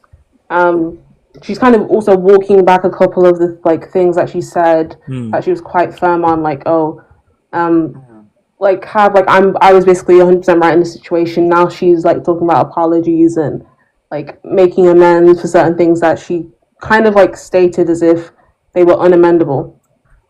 So it's just that kind of situation. I guess he doesn't necessarily, or he doesn't seem to like be in any rush to kind of like get the situation sorted out, so like he can manage or like save or like kind of save her feelings. He's like the way he appears to be is like he's going to prolong the situation as much as he can. Whether he needs to explore that further or whether he wants to like kind of get back at her for like what she did previously, but that's kind of the situation. Okay. So the woman that I thought she was, or who she professed to be, Yep. I would think that woman would be out of this situation. Oh, I don't think that woman would okay. That's what be in you that mean. Like, right, she's situation. presented like kind of like if a guy's doing this, just let him go, leave him because he's not worth your time. Blah blah blah. But then she's gone on the Yeah. show, and then she's kind of like tolerating it because she's kind of like, maybe she doesn't have that confidence, or maybe It's similar to Angelista with Simba. yeah, Angelista made a comment about like having a strict program at the start, I think. And then obviously I don't know if you know what Simba's been up to. Yeah, I think it's The apparently been like program dating isn't that everyone. Like, strict. yeah. Okay. I mean, but maybe someone could say like that's partly Yeah, so because part of the show is yeah. trying to win, right? So if you are strict, then then you end up going home because there's no one to date you. So you kind of have no choice but to compromise on your principles, perhaps, and play the game. Maybe. What would you say to that? Everyone's saying Lola needs And to go. I I've no think clue that's who like Lola kind is, of man. what it boiled down to. Oh, okay. Fair enough. Yeah, that's kind of what I boiled down to. Like I thought women were like a bit more kind of like morally fortified. Like women like Jasmine, women that profess to be, strict and firm and like assertive. I thought they'd have a bit more moral fortitude with these situations with like their couples. But like now it's kind of made me realize that women are like more like men than I anticipated. Do you know what? Like I'm gonna people clip will that bit. kind of forsake their principles. Yeah. Yeah, no, women will forsake their principles, like if they like the guy like a lot, or like if it's like economically advantageous. Yeah, it's kind of a tough pill to swallow because I'm very pro woman. I love women, but Well, I like that's mean, kind of something I have to kind of grapple with now. I wouldn't be too down about it. It's a bit of a tangent, but No, a lot of my is, theory like, on these things have been like, it's okay that we're alike. I see a lot of women, kind of similar to what you said. There's a lot of great consternation about a lot of the things that happen. I actually did a video today when it talked about like, women talking about decentering men a lot. You hear that a lot, and I'm like, do you guys also realize that you're the center of our universe? I promise you, if you give a man everything you could ever want in life, but you can't have a woman, he will say no. A lot of men do stuff purely for the opportunity to try and get more women or try and get a better woman or the woman of their dreams. It's okay for us to be the center of your universe because you are the center of our universes. So I think sometimes women, like you said, there's a perspective that because of patriarchy and I don't know all the other systems and stuff like that, women have some kind of higher level of moral fortitude or emotional. I mean, some of the emotional intelligence, maybe yes, but it's often not really the case. We are very much more alike than people like to think. But I don't think that's a bad thing. I think we just mirror each other, and I think that's okay. But I'm sorry I think it's scary. You think it's scary? Why?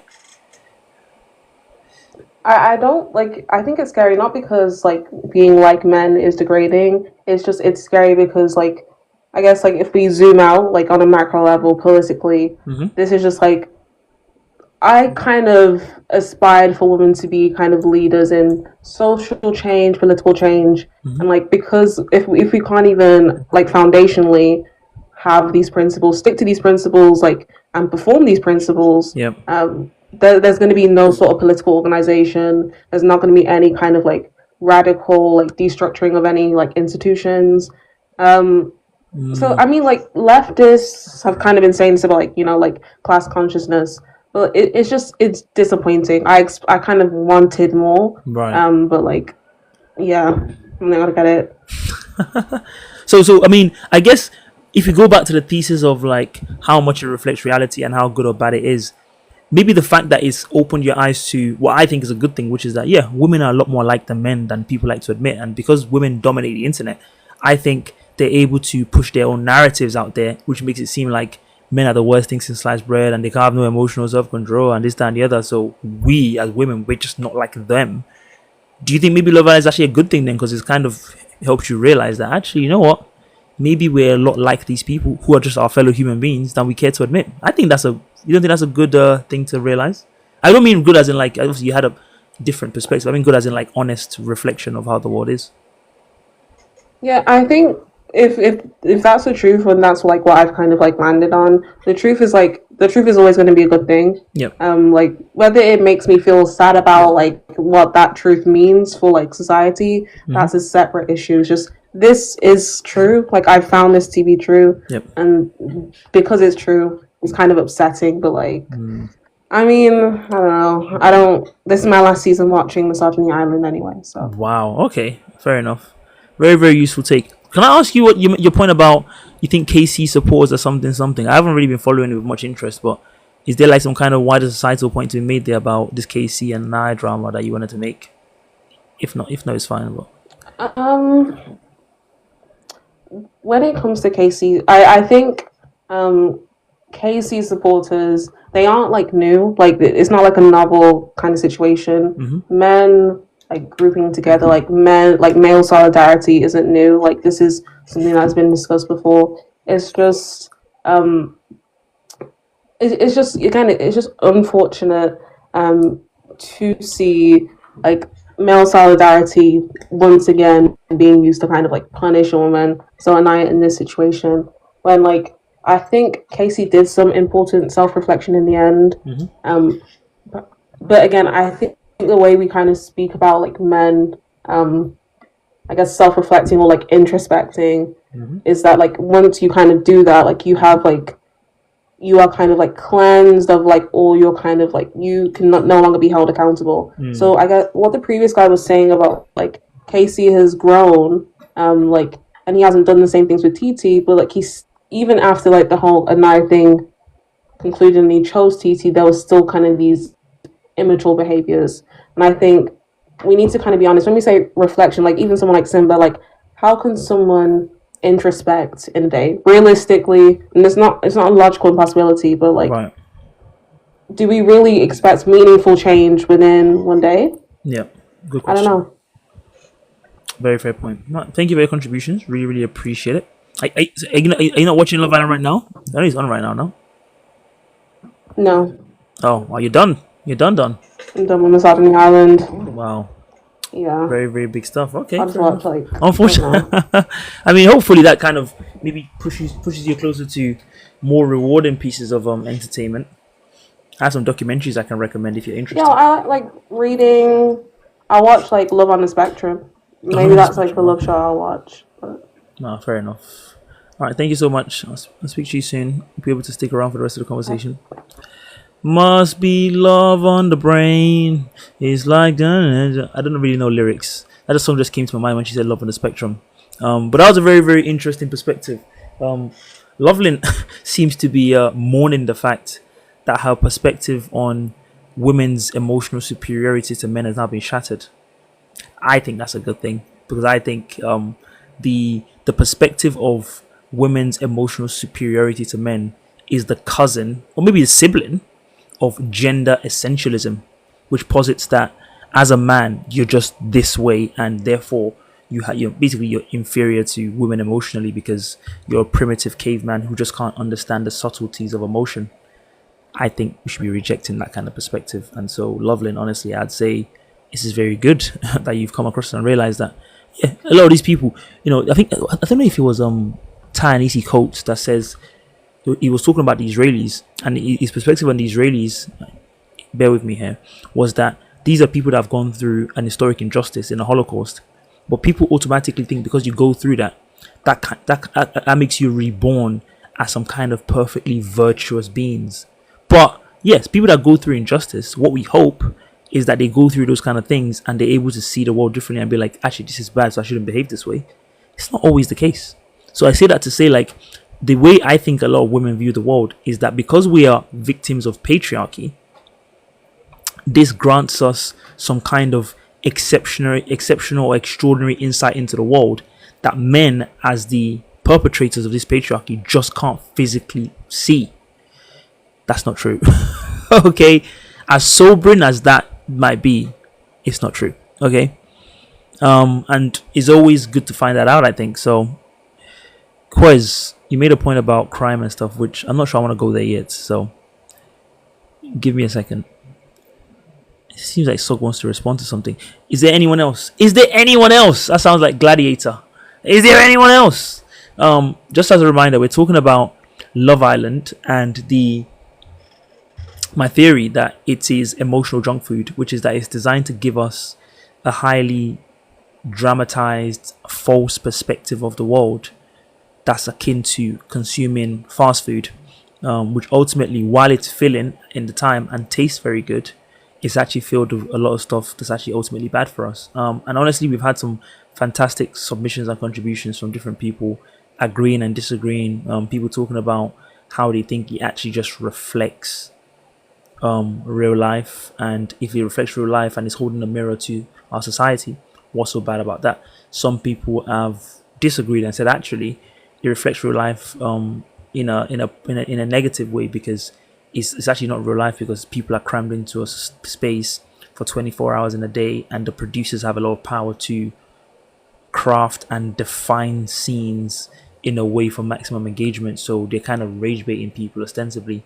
And so the reflection of real life that people think it does is inaccurate and false. All very, very good submissions. If you have any strong opinions and any strong thoughts, again, I'm talking about Love Island here, but I'm talking about reality TV more generally. So I welcome differences of opinions on this. I do wonder if I should start this conversation at 10 p.m. when Love Island finished, so you can get all the influx of people. People just come onto TikTok to try and find stuff to talk about with Love Island once the show finishes. But I'm pretty sure I'm going to be going, well past 10 o'clock. So maybe those people will be able to come back and join me. If you have any strong opinions and strong thoughts and reflections, please do feel free to come and share them with us. I'd love to hear from you. Like I said, we've heard from a lot of great people so far. I'm at 4.1k likes. Let's keep the likes going. So if you keep tapping the screen, we can get more people in here. I think that might be the recipe right now. Because we want to hear from more people. We've heard from some very great people so far. We want to hear from more and more people.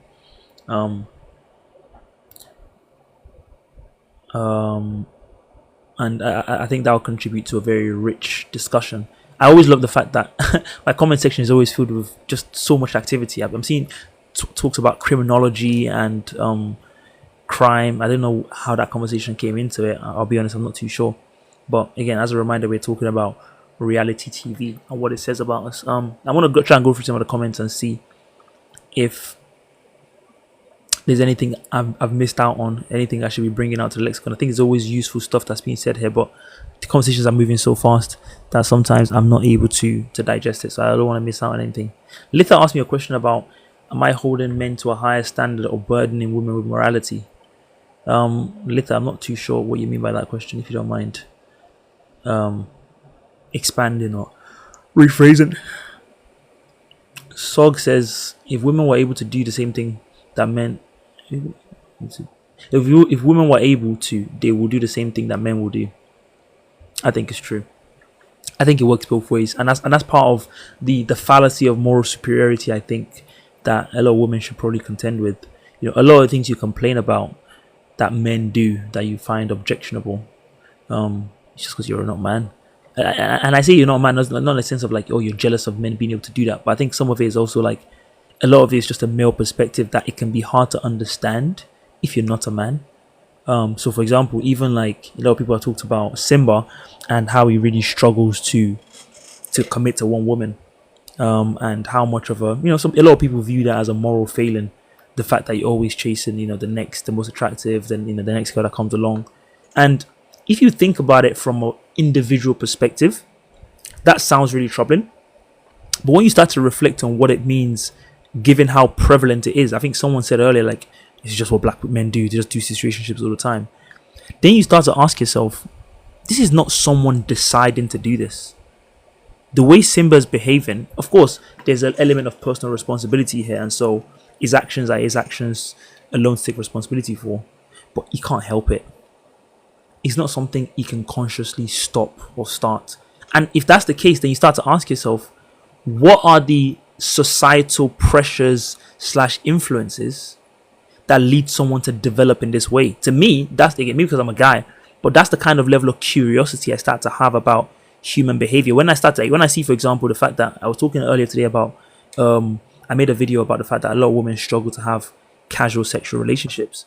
Some people might be like, oh, why are they so weak? Why can't they just have sex with strings and blah, blah, blah? If it's one woman saying this, then yes, okay, curious.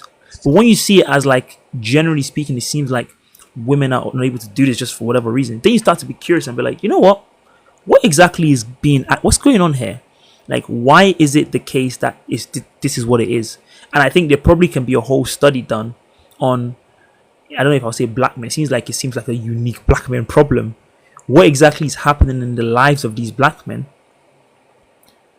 for it to be the case that a lot of them seem unable to be able to enjoy, I should say, the joys of committed emotional relationships. If it's happening to such a mass of black men, at this point you have to say maybe it's not their fault. Maybe there's some societal influences that they're being, subject to, consciously or subconsciously, that's leading them down this path. That being said, Onike, how are you?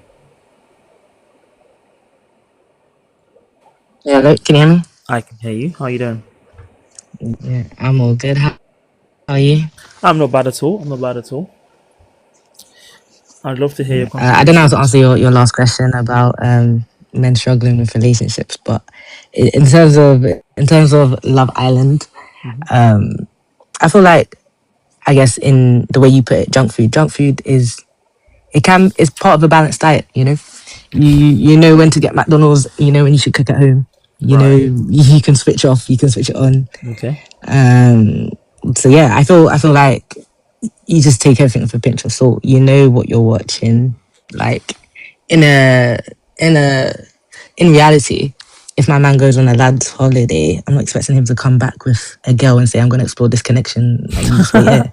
Right. Like, I'm not expecting that. Like, I can see that this is constructed. Like, this is fake. And so when people are, like, if they go on Love Island and they go Casa Amor and they find a new connection and they say, I'm doing the experiment. I'm following what I'm supposed to be doing.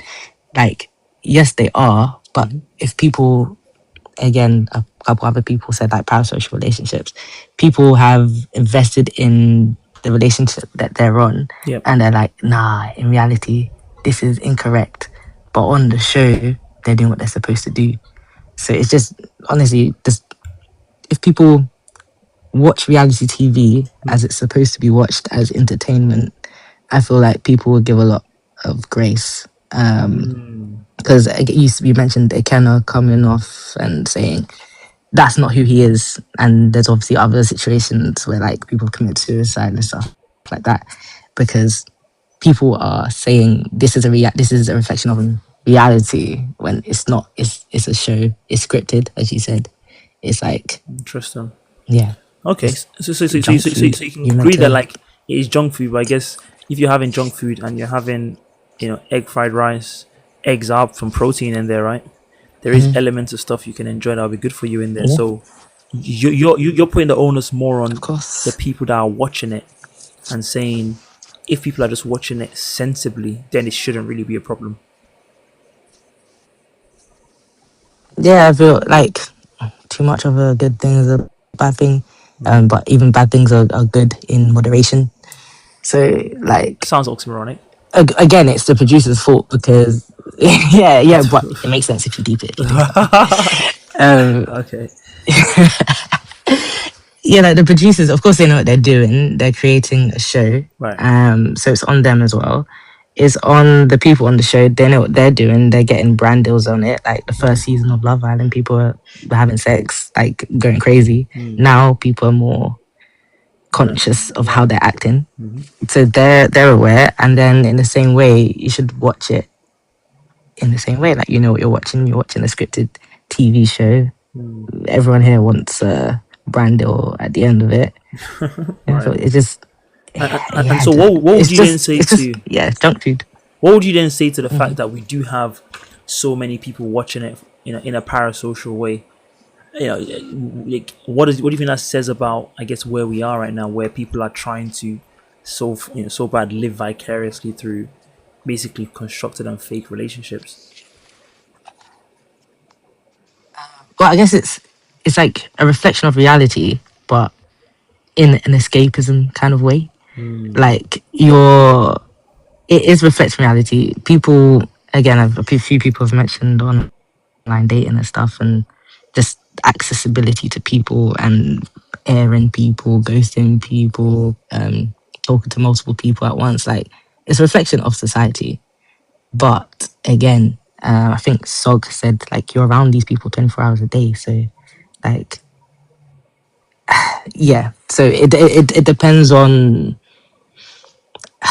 I don't even know. So it just depends on how you view it. And people who are parasocial, I mean, that's going on for years. Britney Spears had stalkers. Do you know what I mean? Like Rihanna had her house broken into. So it's a normal part. People are always gonna do that. Right. Yeah, exactly. You just need to just think honestly. Like, yeah. Again, I mean, some people might be taking inspiration from Simba and Casey and stuff like that. But hopefully, there aren't people like, yeah, I'm gonna do this. Let me see if my girl's gonna let me chat to this girl.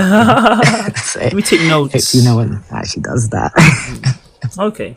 Exactly. But then again, it's good for people to see someone that maybe looks like them or acts like them, and then if that person is now a talking point on social media, they're like, oh, maybe I reflect on my behaviors because I act exactly like this person and this person's getting dragged.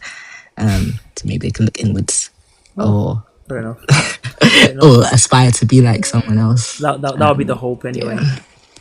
Okay, thank you so much. Really appreciate your. Yeah, exactly. But I feel like it's a good thing. No, it's. Oh, really appreciate your. I like junk food. You like junk food? Do you know what? There are people out there that like that. And I suppose. Thank you so much. I'll speak to you soon. We appreciate it. And I suppose to continue the junk food analogy, you can say like, if you're someone out there that eats a lot of junk food, but you also eat a lot of healthy stuff and you go to the gym regularly and stuff, maybe you can balance it out. So I guess like Onike said, it's about having too much of a bad thing. Now you can watch Love Island and still watch a bunch of documentaries. And I guess the point here again is not like there's a kind of like moral failing or flaw with watching Love Island. That's not the point I'm trying to make here. I'm more trying to get into the, I guess, what it says about us as a society, as a people, like where we are right now. Like why is this popular? If what was popular right now was horror films, and like everyone and their mom was like really obsessed with that, and all the films, whatever shows or TV, whatever, what do you call them, the TV stations, if they were all producing loads of horror films, and maybe they were like a type of horror film, we would be curious to investigate, what exactly is happening that's making people turn to this. Like, these things are always, to me, a commentary on society. So I do think it's something to explore there. Like Homelander was a very good example where his portrayal of Trump and the US presidential administration, I think it's 100 out of 10. It's so accurate. It's so, Black Mirror is another one we talk about a lot, right? A lot of people might watch Black Mirror now and be like, wow, maybe it's actually not like dystopian, because the world we're living in now is a lot more dystopian than Black Mirror. So I always think at different points in time, the popularity of, given that we all consume stuff digitally, like, you know, it might be TikTok, it might be X, it might be, you know, watching stuff.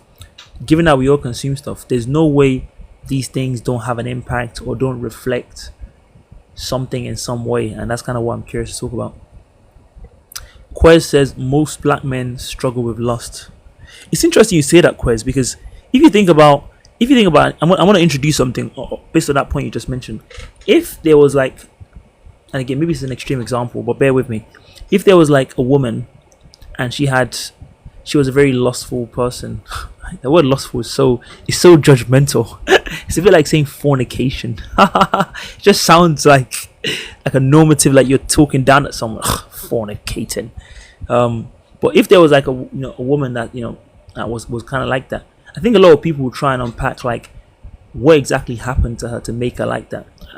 Have you deep that, like, if I met a woman that was like extremely, I would generally be wondering like, did something bad happen to her growing up or something like that? Because we've heard, you know, a lot of people that, you know, study psychology and stuff always talk about the fact that, in fact, one of the ways they detect very troubling behavior in children is if they start behaving that way. That's usually a sign that something's happened to them, which is why they're trying to reflect the trauma they're living through. And so, again, on a smaller sense, if you have a situation where a lot of Black men are struggling with lust, someone might ask the question, again, what did they go through? What did they live through that's making them try to? A lot of times, you know, the lust is expressed as basically a desire for attention. That's basically what it is. You try to validate yourself through, you know, sexual behaviors, sexual performance, or being able to acquire people you find attractive. You know, the reason why you struggle with it is because you find out very quickly that it doesn't really satisfy. But again, there's a commentary to be made there about what's led you to be that way. If we all agree that it's somewhat unnatural to be like that, and a lot of these people of a specific demographic seem to struggle with it, I think people need to reflect a bit more on why that's the case. Bateman doesn't think it's that big of a deal. He says, we just like girls. God clearly command us to be fruitful and multiply. I mean, I guess there is a biological element here. I don't know how profound it is, but, you know, I made a video today talking about the fact that a lot of animals, you know, in the wild, in nature, they go through great ordeals to find a mate. You know, they travel, you know, thousands of miles. They, you know, spiders literally die, kill themselves. They actually die or whatever once they finish having sex. Yet they still do it anyway.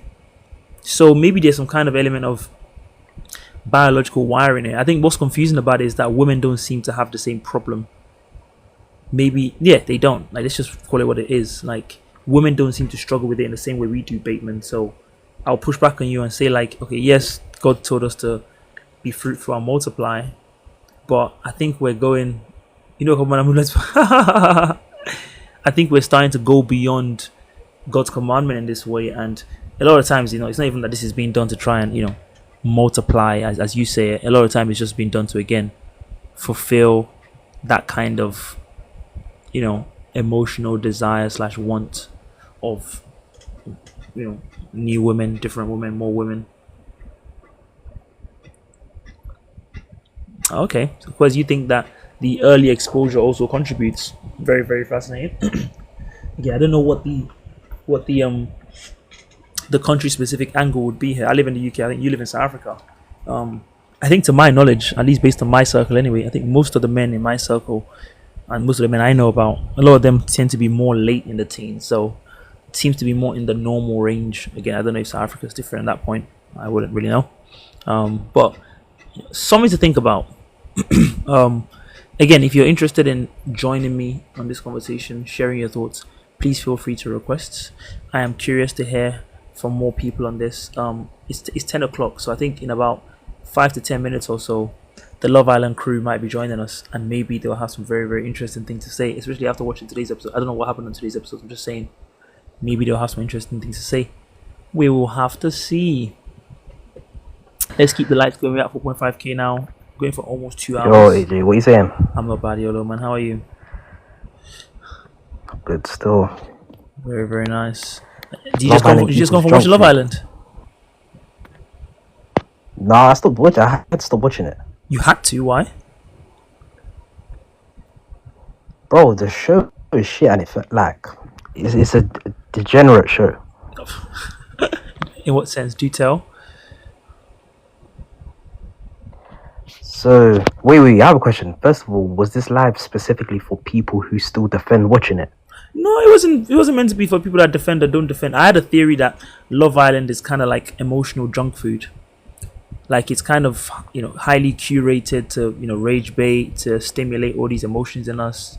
Yeah, To kind of feed us like, and again this goes beyond. This is more like reality TV.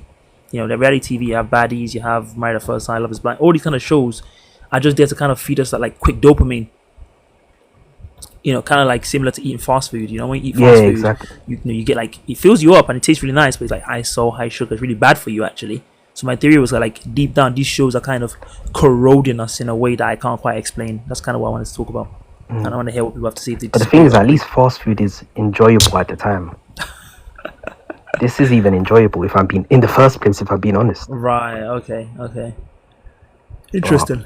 because I stopped watching my last year of watching it was 2023, yeah, and I had to stop for a couple reasons. It got repetitive. The drama wasn't the best, and plus, I feel like once you get to a certain age, it's like you're thinking these kind of reality shows are just dumb. Right. So you think the repetitive Certain nature kids of it- would be watching. Right.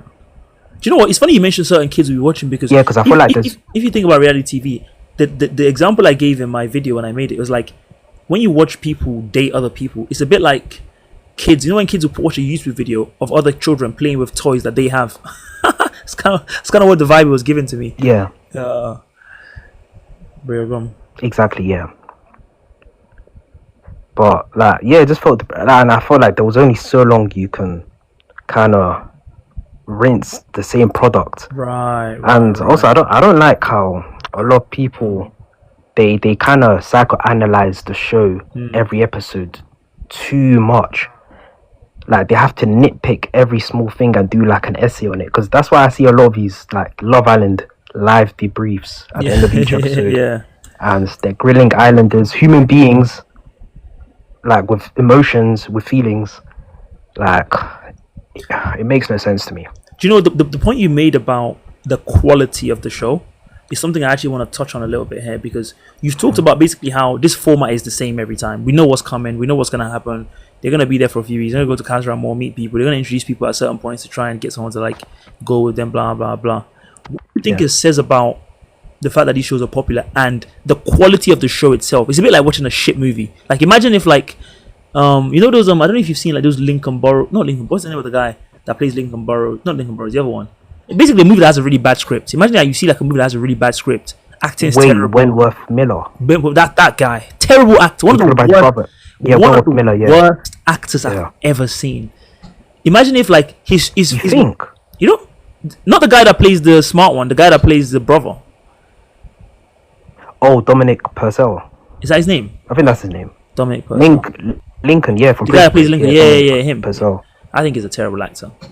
Yeah. So like my point. Okay, the point I'm trying to make is about the quality of the show. I've only seen him. You gone? Yeah, the thing is, I've only seen him in Prison Break a couple of it. I know what you mean. Like his acting isn't the best, but yeah. So the point I was trying to make about him is like just the whole thing about it. In a world in which terrible films were really, really popular, and they kept making films like that, and they were like, this film is shit. Why is everyone watching it? There's also something to be said about like we've actually got to the stage now where this is what we enjoy. What do you think about that perspective? Like we're actually just watching trash from like a quality perspective.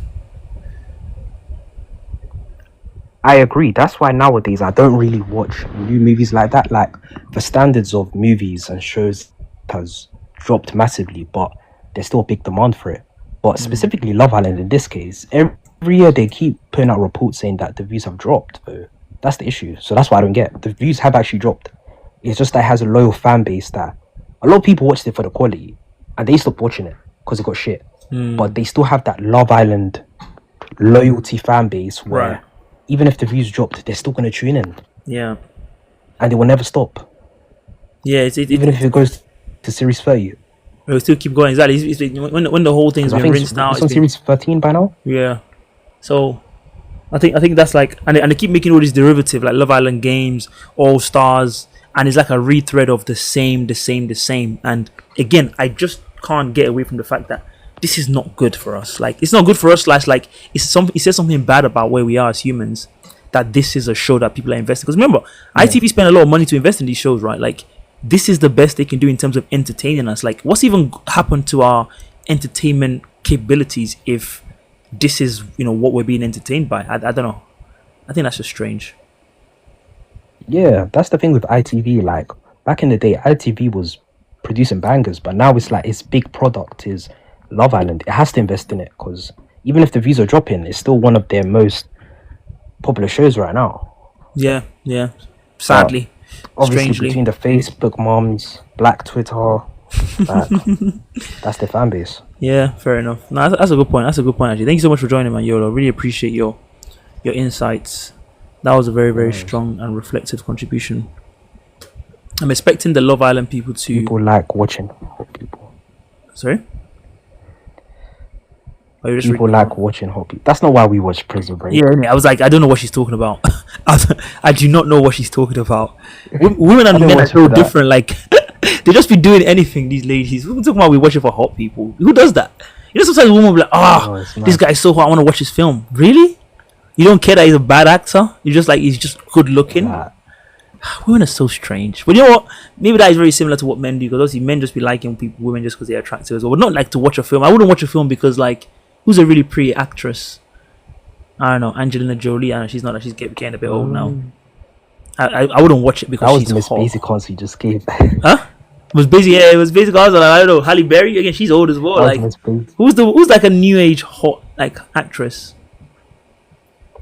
I don't even know. I don't even know. Who's a new age? Like, I don't even know. But so imagine someone saying like, "Oh, I watched this show because this actress is hot."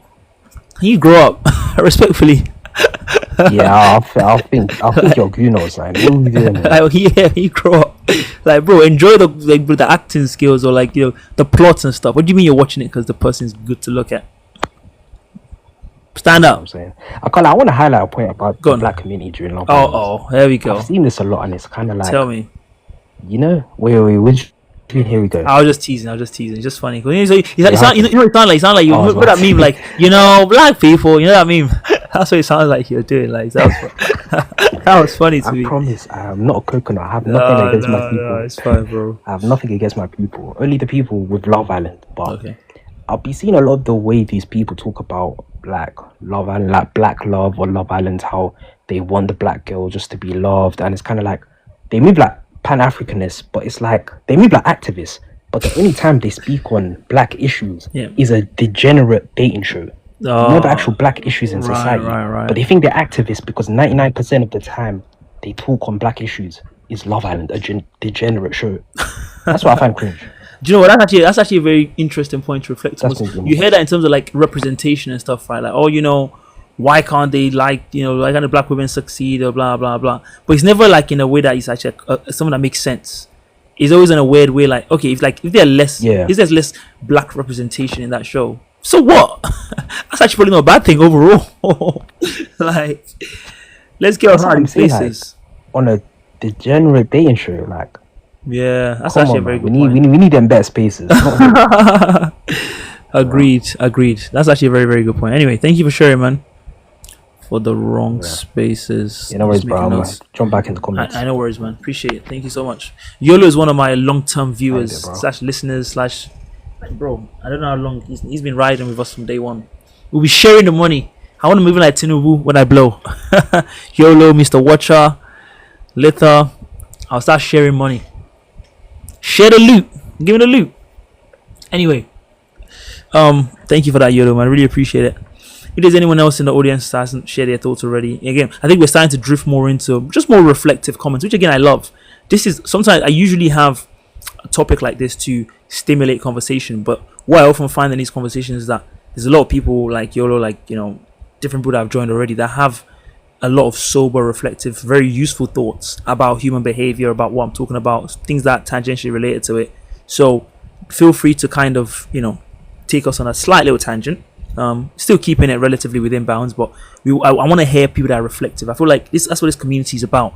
People that think about the world in ways that go beyond how we just regularly see it. Some people watch Love Island, they get really rage baited about what's going on, blah blah blah. Okay, fair enough. But there's also space to think reflectively about what it says about humans, about what it says about young boy the Don. Shout out to you. Thank you for sending those roses. I'm gonna start begging for roses soon. Give me like 5 more live streams. I'm gonna start being like your other favorite people that beg for gifts on here shamelessly. Because I looked up, like, there's a friend of mine I have that she's always sent it. She gets like, she puts like a gift thing. It's like 10,000 gifts or whatever, and apparently that's like $50. If I was making $50 every live, hey, don't look now. Like I said, we'll be sharing the money. So give me like 5 more live streams. I'm gonna start begging for gifts. But the Don, I appreciate you sending those roses, man. If you're enjoying the conversation, feel free to tap the screen, share a rose or whatever. Let me see what some of the comments have to say. I was expecting some of the Love Island people to start trickling in here, to come and do their Love Island reactions and reflections. But so far, I haven't heard any of that. The Switzerland-Colombia game is still 0-0, by the way. Let me see what some of the comments are saying. Shan says, I do think some people may have stronger urges and be judged as hypersexual. Shan, are you talking about the kind of men and lust and all that kind of stuff? Yeah. Yeah, I think there's no space. And it's interesting with the point you made about that, Shan, because I'll be honest, every time I hear about, I don't know, a girl being like, I don't know, I don't want to say hypersexual, just, I don't know, being sexual generally, I find it quite empowering. But as a guy, it's kind of like embarrassing. Like, why are you doing? Oh, Salafi Interest, thank you for the follow. Really, really appreciate that. I must have missed that when I was having a conversation earlier. But that's a very fascinating perspective. Like, again, I still think there's a conversation to be had here about the judgment of people like that. A lot of times it's quite very obvious that it's not their fault per se. Not that there's anything wrong with it.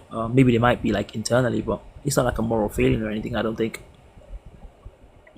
Litha says, oh, it ends up 10:20. Okay, so we'll give them time. I'm sure they'll be coming in soon. Ooh, that was a nice free kick. Oh, okay, I was side netting. Extra long serving of slop and garbage. Very, very nice. The issue with representation is that people want to acknowledge that we're desirable. To Lith, I don't think you finished that sentence. I think you're trying to make the point that people desire representation in these shows because it's a proxy for the fact that black women can be attractive too. So I guess you have that situation where a lot of the black guys on there, they don't mind, they're very happy to. Some of them even maybe prefer, you might say, the white women, whereas the black women, if it's not a black guy going for her, then it's kind of like she has no one else, which as a black woman watching that, you might feel some type of way about, like, wait, hold on a minute, why am I kind of left out and only segregated to the black man liking me? So if there's no black guy in the show, I'm kind of just left to like people just not really feeling me like that. I can see how that would be a problem actually. And in fact, probably one of my first viral videos, I got like 10k views and I was so proud of myself back then in 2024, was when I talked about the oddity of the fact that black women seem to be the only group, well, I think it's white people as well, whereas between black women and black men, they seem to be so wedded to wanting to be with a black man, whereas black men seem to be a bit more open. I mean, I'm not personally, but if you take a group of 100 black women and you ask them what their preference would be, probably 90+% of them would just pick a black guy. Whereas if you take the same group of 100 black men, maybe you might have 60%, maybe 65% pick a black woman, and the rest of them might be, some might say Asian, some might say white. I guess that might, if you think about it, that will probably make black women feel some type of way, because why is it that like 90% of us are choosing these black men, whereas 60%, maybe even less of them, are choosing these other people, which might mean that they don't fuck with us in the same way we fuck with them.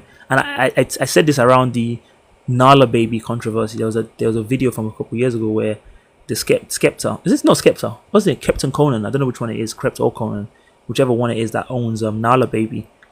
They had a video to promote the thing, and a lot of the women were like mixed race or very light skin, and everyone was like, oh, hashtag noticing. I see what you guys are doing. You guys are diluting the pool. You're not really going for black women. And so, initially some people would just be like, I guess they just don't like black women. But there's a conversation to be had here, which is like, if all these people are always trying to like, or tend to have other preferences that are not like the people that look like them, whereas the people that look like them on the women's side their preferences are almost always those kind of men, that mismatch can be a bit weird to talk about. So I hear it. 202 as in 2, lol. Little, you're typing like you're in the 2010s or something. But yeah, I think that's a very fair and valid thing to say. Like, that then gets into the whole, like, oh, you know, black women are at the bottom of the societal totem pole, which I loathe that statement, by the way, because I think it's very foolish. But if from a perception, you know, like an attraction point of view, you kind of feel like, oh, you know, people aren't really messing with us like that. I can see how that will create those feelings of like, I don't know, is inadequacy the right word? I don't want to speak for you ladies. Character limit. There's a character limit on thing. Oh yeah, there is. I didn't reflect on that because I always just type short stuff, so I never reflected on what the character limit is. But again, very, very interesting conversation about the societal implications of reality TV shows. Are they just reflecting reality as the world actually is today? Are they an engineered version of reality that we should reject? Or, as Mary said earlier, is it just they actually hold a mirror to society in a way that people are able to introspect about their behavior, they're able to challenge certain harmful feelings and perspectives and ways of being that they have. When they see it being shown on TV, they start to realize that actually maybe this is not the most sober and good way to be behaving, so they start to adapt and modify their own behavior. Very, very fascinating thing to contend with. I haven't really I'm thinking about it, and if anyone has any strong opinions, then come and let me know. Sean, you said some women don't initiate sex because they feel like they'll be too full on. Yeah, I've heard about that. I'm not really sure exactly who the complainant would be in that scenario.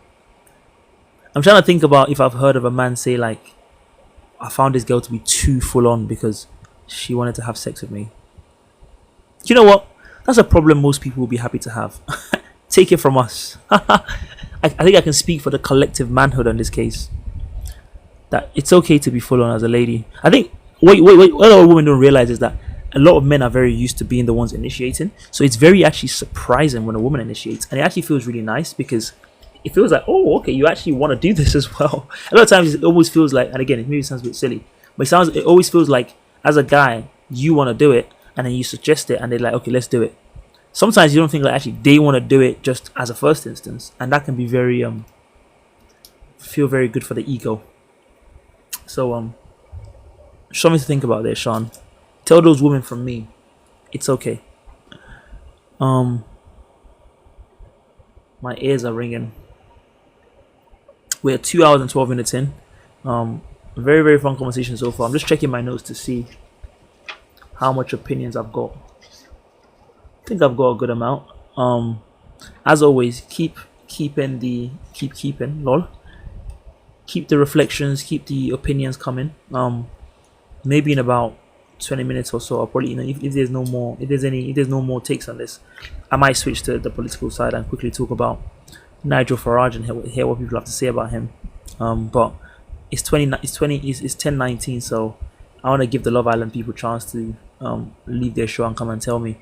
I'm hoping I get some people in here that are like super passionate about Love Island. They're like, what do you mean? You're just saying this because you don't like the show? You're a hater, blah blah. I want some super passionate, kind of how Mary was in a good way. Some super passionate Love Island super fans who are able to share their perspective. And also, again, a lot of times when you listen to those people, you start to get perspectives that you haven't really thought of before. But now they say it, it actually makes a lot of sense. Now you think about it. Thank you, DJ, for the roses. Really, really appreciate it. Keep the roses coming. Keep the different types of things coming. I don't know what the other gifts are called, but keep them coming. Keep tapping the screen. Let's keep getting more likes. Get more people in here so we can continue to get a variety of perspectives. Am I missing anyone? Or anyone that wants to share any additional thoughts or reflections? It's okay if you've come up before because there's no one here, so I would respect it. And again, maybe you've had some more thoughts based on what other people have said. That would also be fun. The game is still 0-0. This Switzerland game doesn't look very fun to watch, I'll be honest.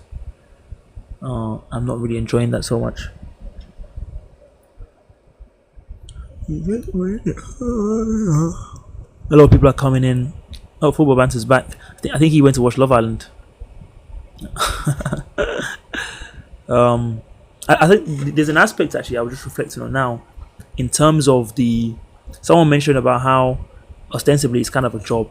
People go on there to try and make money, make it big. It's okay if you went to, bro. That's fine. I'm joking.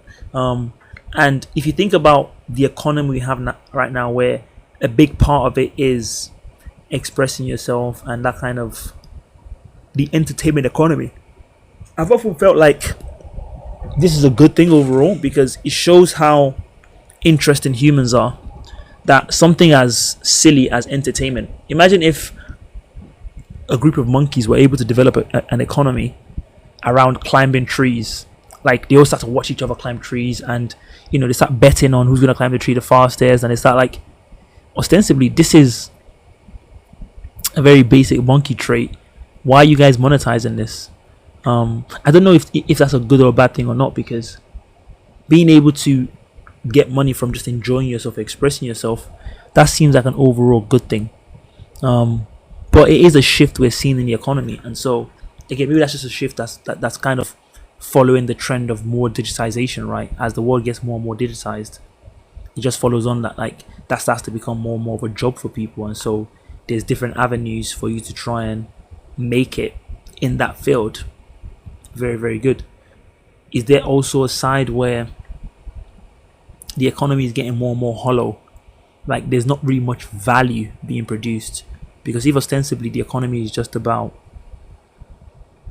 mindless entertainment, and that's the bulk of what we're doing as a human species or whatever, this seems like a very empty way to exist. It's kind of like, on the economic side, the fact that the stock market becomes more and more derivatives, cowshe, pump, go, poly market, and is less about like real estate, stocks, things of actual value. We're not even trading, like, the market on futures, which is betting and speculating on the price of oil going up and down, is probably a lot bigger than the actual market for oil. Now, it's creative of us to create a fake market for oil, but this again to me suggests that we're kind of running out of things to do, and so we're trying to invent new, better ways to try and, like, create artificial wealth and value, which I think is always going to be a bit troubling. Football banter, you said you think it's going to end in a catastrophic way. What do you mean? Like, it's going to be some kind of crazy stuff that happens on the show where they just have to end it and not do it ever again? I'm not even sure what that would look like, I'll be honest. I think the show is quite, but I think the show is quite controlled. No, like, they have no phones. I'm sure they have security. They don't drink. I think maybe they have 2 drinks or something like that. So they don't smoke anymore. So I think they do a lot to try and make it a very controlled environment. So I'm actually not sure exactly how it can go the catastrophic route, but humans are very strange creatures. Do you have similar views on other genres of TV and the impacts, like horror and romance? My general view on TV right now is that, like, everything's getting worse.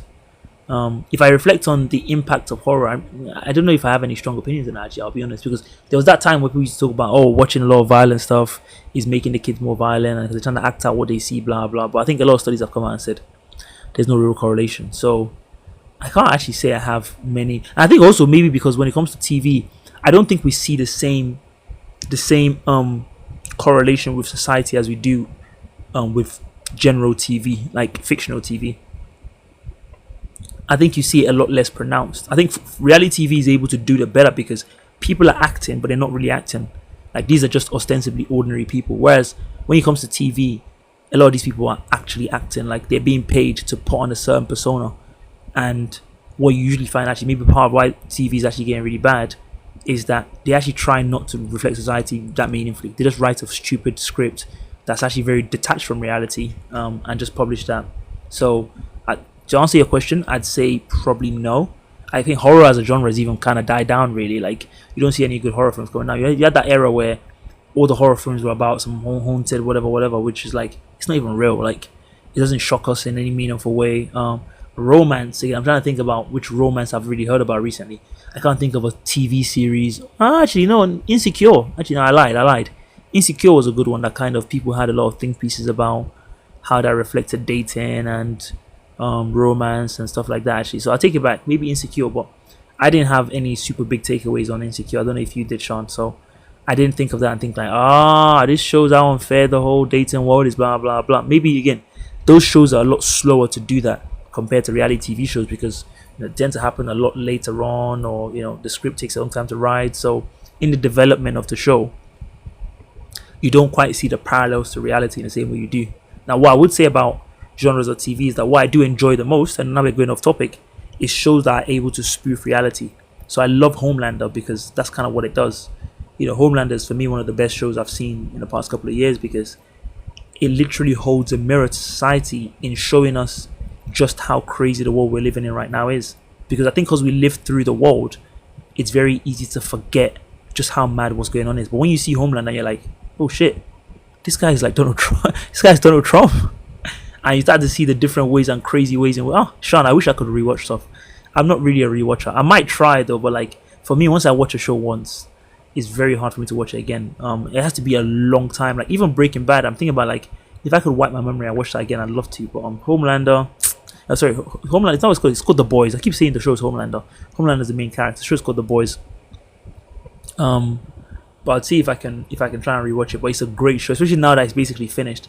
Being able to just binge it start to finish, like without interruptions, I think that could be pretty fantastic. And maybe again, those kind of shows, maybe the rewatch quality is probably better because the more you watch it, the more you notice about how the world actually is. You know how they try to create, like in The Boys, they try to create that whole like church, the church of Homelander or the church of something. Remember that church like in the final season? And all these people were like just hyping it up and gassing it. It reminded me of like when Trump got this red card for this US guy rescinded, like blatant corruption that's just like completely disgusting and deplorable.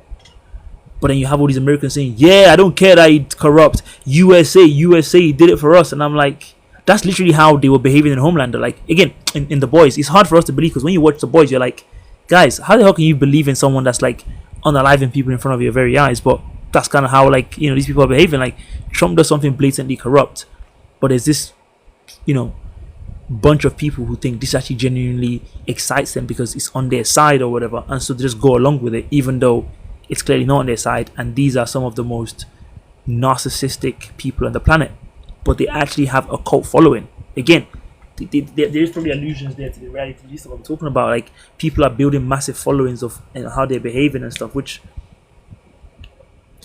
when you watch a show like The Boys, we understand it's dramatized, so maybe you don't think about it as much. But when it's a show like Love Island or Married at First Sight or whatever, and people are developing these very strong feelings for people they ostensibly don't know, people are building really massive followings off the back of like, sometimes it's not even that they're entertaining in any meaningful way. Like, again, I love Olandria physically; she's a very attractive woman, but I haven't watched her once and been entertained by anything she's done. So if you think about the actual currency or metric of these things, which is meant to be entertainment, what she's thriving off right now is the fact that she looks a certain way. And maybe I guess we've had supermodels before, right? So if people are living off how they look, what's so unique about that? Because ultimately, you can be a supermodel, right? And that can be a whole thing you do. Fair enough. But I just keep maintaining that despite the fact maybe I can't quite explain it, this is not good for us. Like, it's not good in a world in which you just watch someone, they look this way, they look that way, they start getting brand deals, they start doing this, they start doing that, they start doing a bunch of stuff off the fact of like, I don't know, maybe I'm just complaining. John, how are you? Yo, what's going on? How you doing? I'm not bad, man. I'm not bad. Have you just come for watching Love Island? Yeah, slightly. Not the whole thing though. I don't watch the whole thing too much, but I just got people that watch it. No, but shit. I know you were talking about. I know because I don't. To be honest, like I can't watch the whole show because I have other things to do. But like, I watch bits and pieces. But I mentioned it. I know you were just talking about why people have such a deep sort of connection to these characters, or characters, people, but they actually it's really dramatized, right? Despite the fact that they don't really know them. And I actually think that a lot of the reason as to why people do that is actually because I think like a lot of social dynamic settings, particularly in UK, I don't think actually surpasses really secondary school. I actually don't think the social dynamics actually changed that much. So, like, if you talk about work-life politics, for example, what is work-life politics compared to like a school politics? It's just a more developed situation, but with the same fundamental principles, right? Right. So there's always that one guy, for example, in the office that people just like so much. Like he's the main guy. Like he's the smartest kid. He's a cool person. He's in ascendance, right? And there are people that generally cultivate around him. There are people that are not as rated, etc. And so I think those dynamics tend to persist throughout life. Right. And so I think people naturally have an inclination towards like salacious gossip, right? So when they can observe all these things happening without actually being impacted by it, it's a very deeply interesting thing. So for example, usually there's one person that who gets told every side of the angle but doesn't say anything. They don't want to piss anybody off, and that's actually a more interesting position to be in.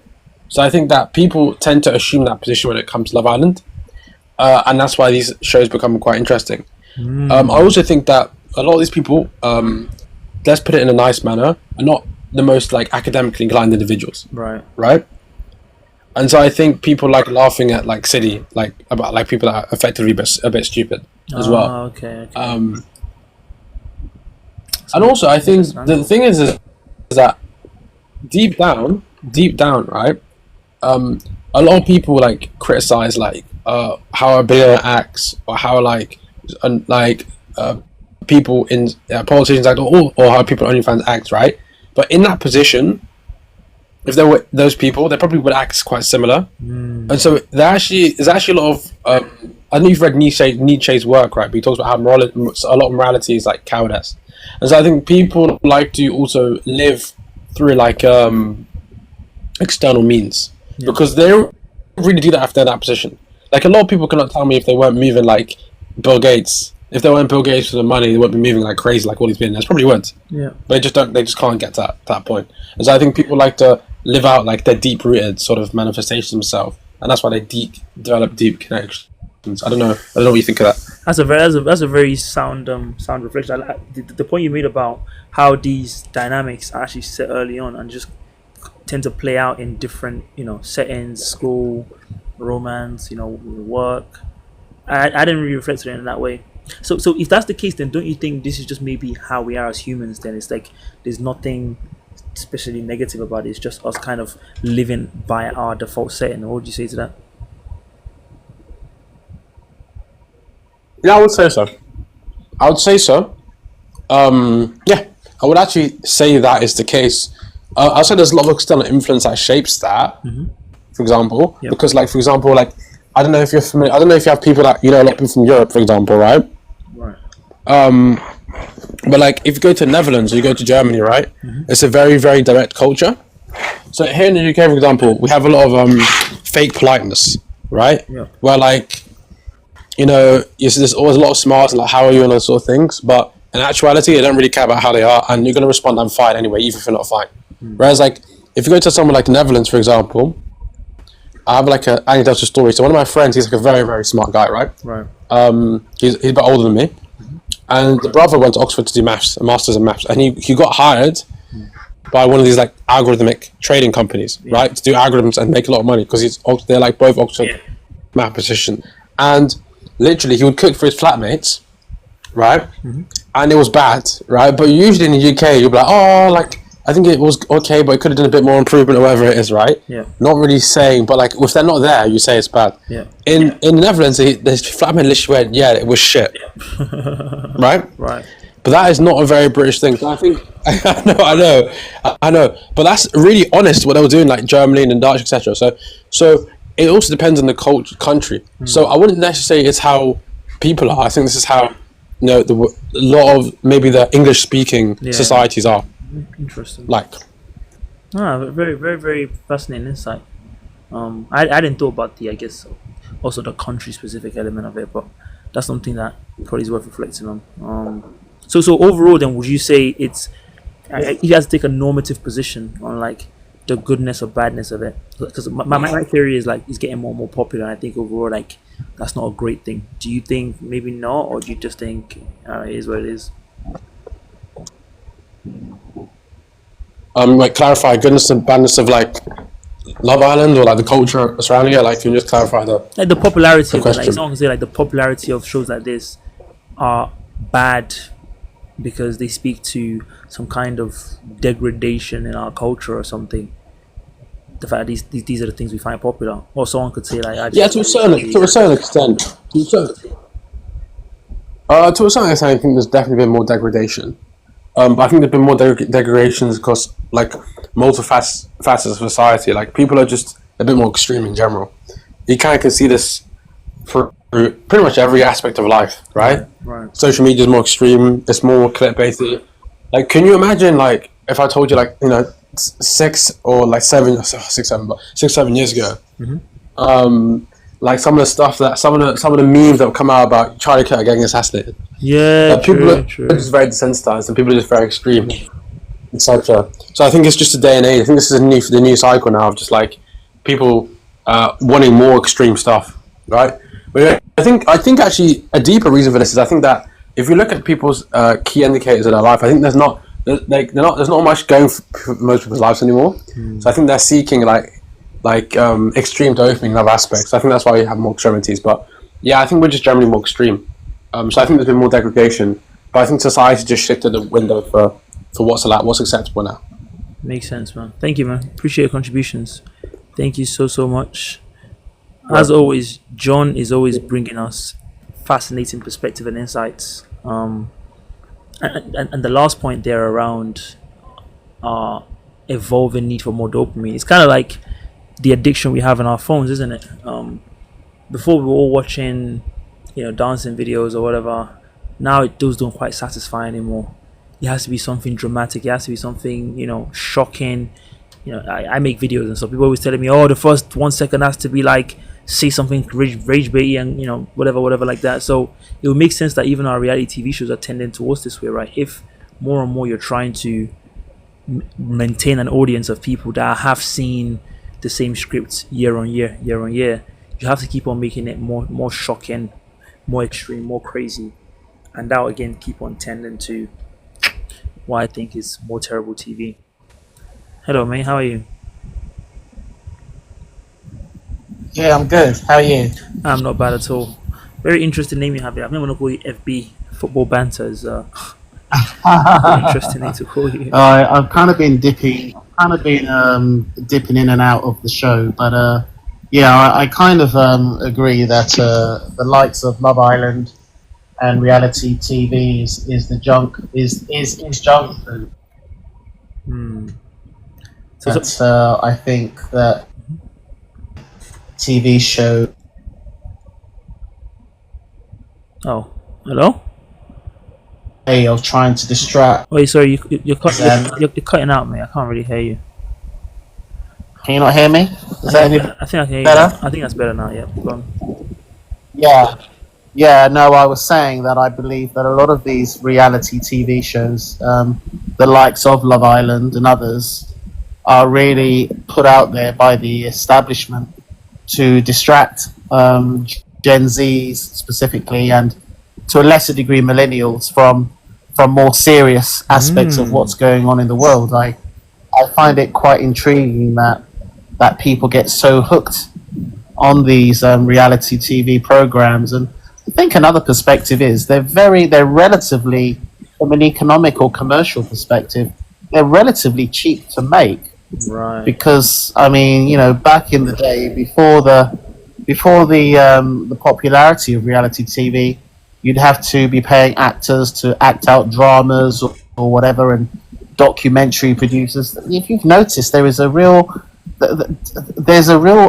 dearth of acting talent coming through, because reality TV has taken this over as from a popularity perspective. Yeah, it's very. If you think about it, these programs are very cheap to produce. You just get a bunch of people that want to be out there and that want to develop their own social media, progress. And Love Island and all of these programs are a great platform for them to grow their own followings and for whatever they want to do next. I mean, correct me if I'm wrong, most of the contestants on these programs, they go on to, in the ideal world, they go on to become, celebrities in their own right off the back of success of being in reality TV programs. And I hate to say it, but I think, unfortunately, TV like Love Island, etc., I think, unfortunately, they will always end in a catastrophic way. And what I mean by that, if you look at what happened with Married at First Sight, that came to a very abrupt end. A very abrupt end. And if you think of other forms of trash TV, that's just my personal opinion. In the 90s, you had the Jeremy Springer show, and in the noughties, you had Jeremy Kyle. All of these programs came to an abrupt end when something bad really happened. And the more up-to-date one, as I said, is Married at First Sight. That was also a reality TV program that was extremely popular. And then suddenly something happened and they had to take it off air. I think that, unfortunately, it would not surprise me if something like Love Island will come to some kind of catastrophic end. That's a very, very how I potentially see it going forward. So your point about the TV used as a distraction, you made 2 points I want to get into. The one about the distraction, and then the one about it taking away from actors, which is actually a very nice perspective. But let's focus a bit more on that. Like Sean's made a point in the comments, which is about the fact that daily life is getting so dreary that people are needing a form of escapism, which I think you can make that argument about politics. Even when I hear about people complain about and opine about the fact that a lot of people are not politically active, and they should be, because it matters to their life a lot, I often kind of counter that sometimes by saying a lot of these people are going through incredibly challenging situations, and politics and the interest in the serious things that are going on in life just seems so far removed from them, and so you can't blame them for basically not wanting to tune into it. What would you say to that? What would you say? You can talk to a bit about that, because obviously I would say, yeah, that's an interesting point. But I would say that politics in real life has always been there. It's always been there, right? And yet, I think younger people and millennials, Gen Zs. Let's say if I just put those classifications as young people. I think that there isn't an interest in the real world. So yes, TV entertainment has always been a distraction, but I think there was a genuine level of awareness of what was going on in the world around us from a geopolitical perspective than there is now. Young people don't really seem to be interested. I mean, back in the 80s and 90s, the whole population was concerned about a potential nuclear war. But now, young people aren't even aware. They're not aware of this, or they have very little awareness of it because they are distracted, and the media, has deliberately, TV programs like Love Island and all of these other catchy reality TV programs take people away from what's really going on in the world. So yeah, I think I do believe to a degree it's a deliberate distraction. Yeah, I mean, I can't altogether poo-poo that narrative, I'll be honest. Like, I do see a world in which, if you're avid Love Island watcher, are you that interested in the goings on in this under the surface of what's going on? I don't know, in Gaza, for example, in the UK, in the US. Are you interested in the fact that, for example, we appear to be fast moving towards a cold war with China, which are things that affect us in tangible, meaningful ways, right? Like, the country we suffered. We're gonna suffer in the next few months as well, partly a cost of living crisis because of the Iran war. That's something that our government was involved in. Sure. Yeah, our bases were being used to bomb that country, and for example, we also were involved in. I'm sure there are innocent civilians that died from planes that left the UK to go and bomb people in Iran. That's something that should be a national scandal, I think, because that war was illegal and unaliving people is completely immoral. But no one's really going to talk about that, because I wouldn't imagine that your average Love Island viewer is interested in that conversation. No offense to them. Yeah, absolutely. But if you think about it, even if we go back to, say, I don't know, the early 2000s, when hundreds of thousands of people were protesting against, the weapons, the supposed weapons of mass destruction. Right. There were hundreds of thousands of people out on the street protesting against these things, and yet all of these geopolitical issues are still around us, but nobody really cares. Yeah. Nobody really cares, and I think young people have always been the group that propagate protests. Yep. It doesn't seem to be happening in this day and age. Yeah. It's a fact that young people are not interested in geopolitics and what's going on in the world around them from a political perspective, and the likes of Love Island, etc.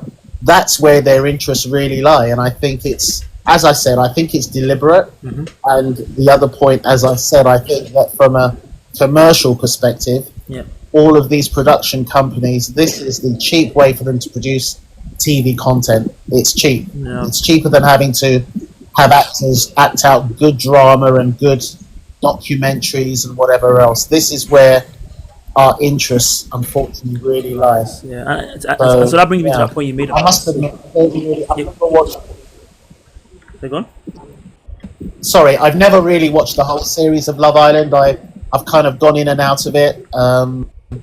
I've gone in and out of Married at First Sight and all of the others, and I think, unfortunately, I understand the emotional pull into these programs. I do understand it, but I think it's a shame that that's the way in which TV programming is going. Yeah. The point you made about the cost effectiveness of just having average people come and act out their lives instead of paying actors, that's also a good one, right? And it also kind of leans into the idea of, again, like you said, cheap junk food type stuff, right? Or we could have an actor write out a really nice script and stuff. Let's just feed people, like random people, give them a very generic structure, like Temptation Island. You can't have sex, or try and have sex with this person, or all that kind of stuff. Just very basic. Like they're not even trying. Like it's just give the masses whatever. They're gonna enjoy it anyway. I don't know. Absolutely. And as I said, look at what Harry. Have you ever seen Married at First Sight? Do you know the premise? Yeah, no, I've seen it. I think I remember watching the first ever season years ago. Yeah, absolutely. And you know that it's been taken off the air, right? Yeah. Because I saw the control. Issues that were happening in real life. Yeah. Exactly. And that's what I mean. I think that unfortunately, I reckon I know how popular Love Island is, and I'm sure their ratings will continue to grow until something happens, and it will just be taken off the air literally overnight. And so, do you think, because if you unfortunately, go back to that Married at First Sight example, do you think part of the reason why those unfortunate events happened was because the show itself was so foolish, for lack of a better term, or do you just think? Do you think that was what contributed? That contributed to those things playing out that way, like the kind of nonsense it was? I think to a degree that that it was the premise of the program was foolish in the first place. I mean, you could say devil's advocate. Why would you want to go into a program like that in the first place to potentially put yourself in a situation in which you are not comfortable? Right. But it's obvious that a lot is happening behind the scenes that the viewing public were not aware of. Yeah. And I think, again, Love Island, the question is, you could say, why would you put yourself in this situation, in these relationship situations, and what potentially could happen for your future if you allowed to do that? But I understand the premise of people wanting to get involved. They're all the beautiful people, buff guys, beautiful girls, etc. And they want their own fame.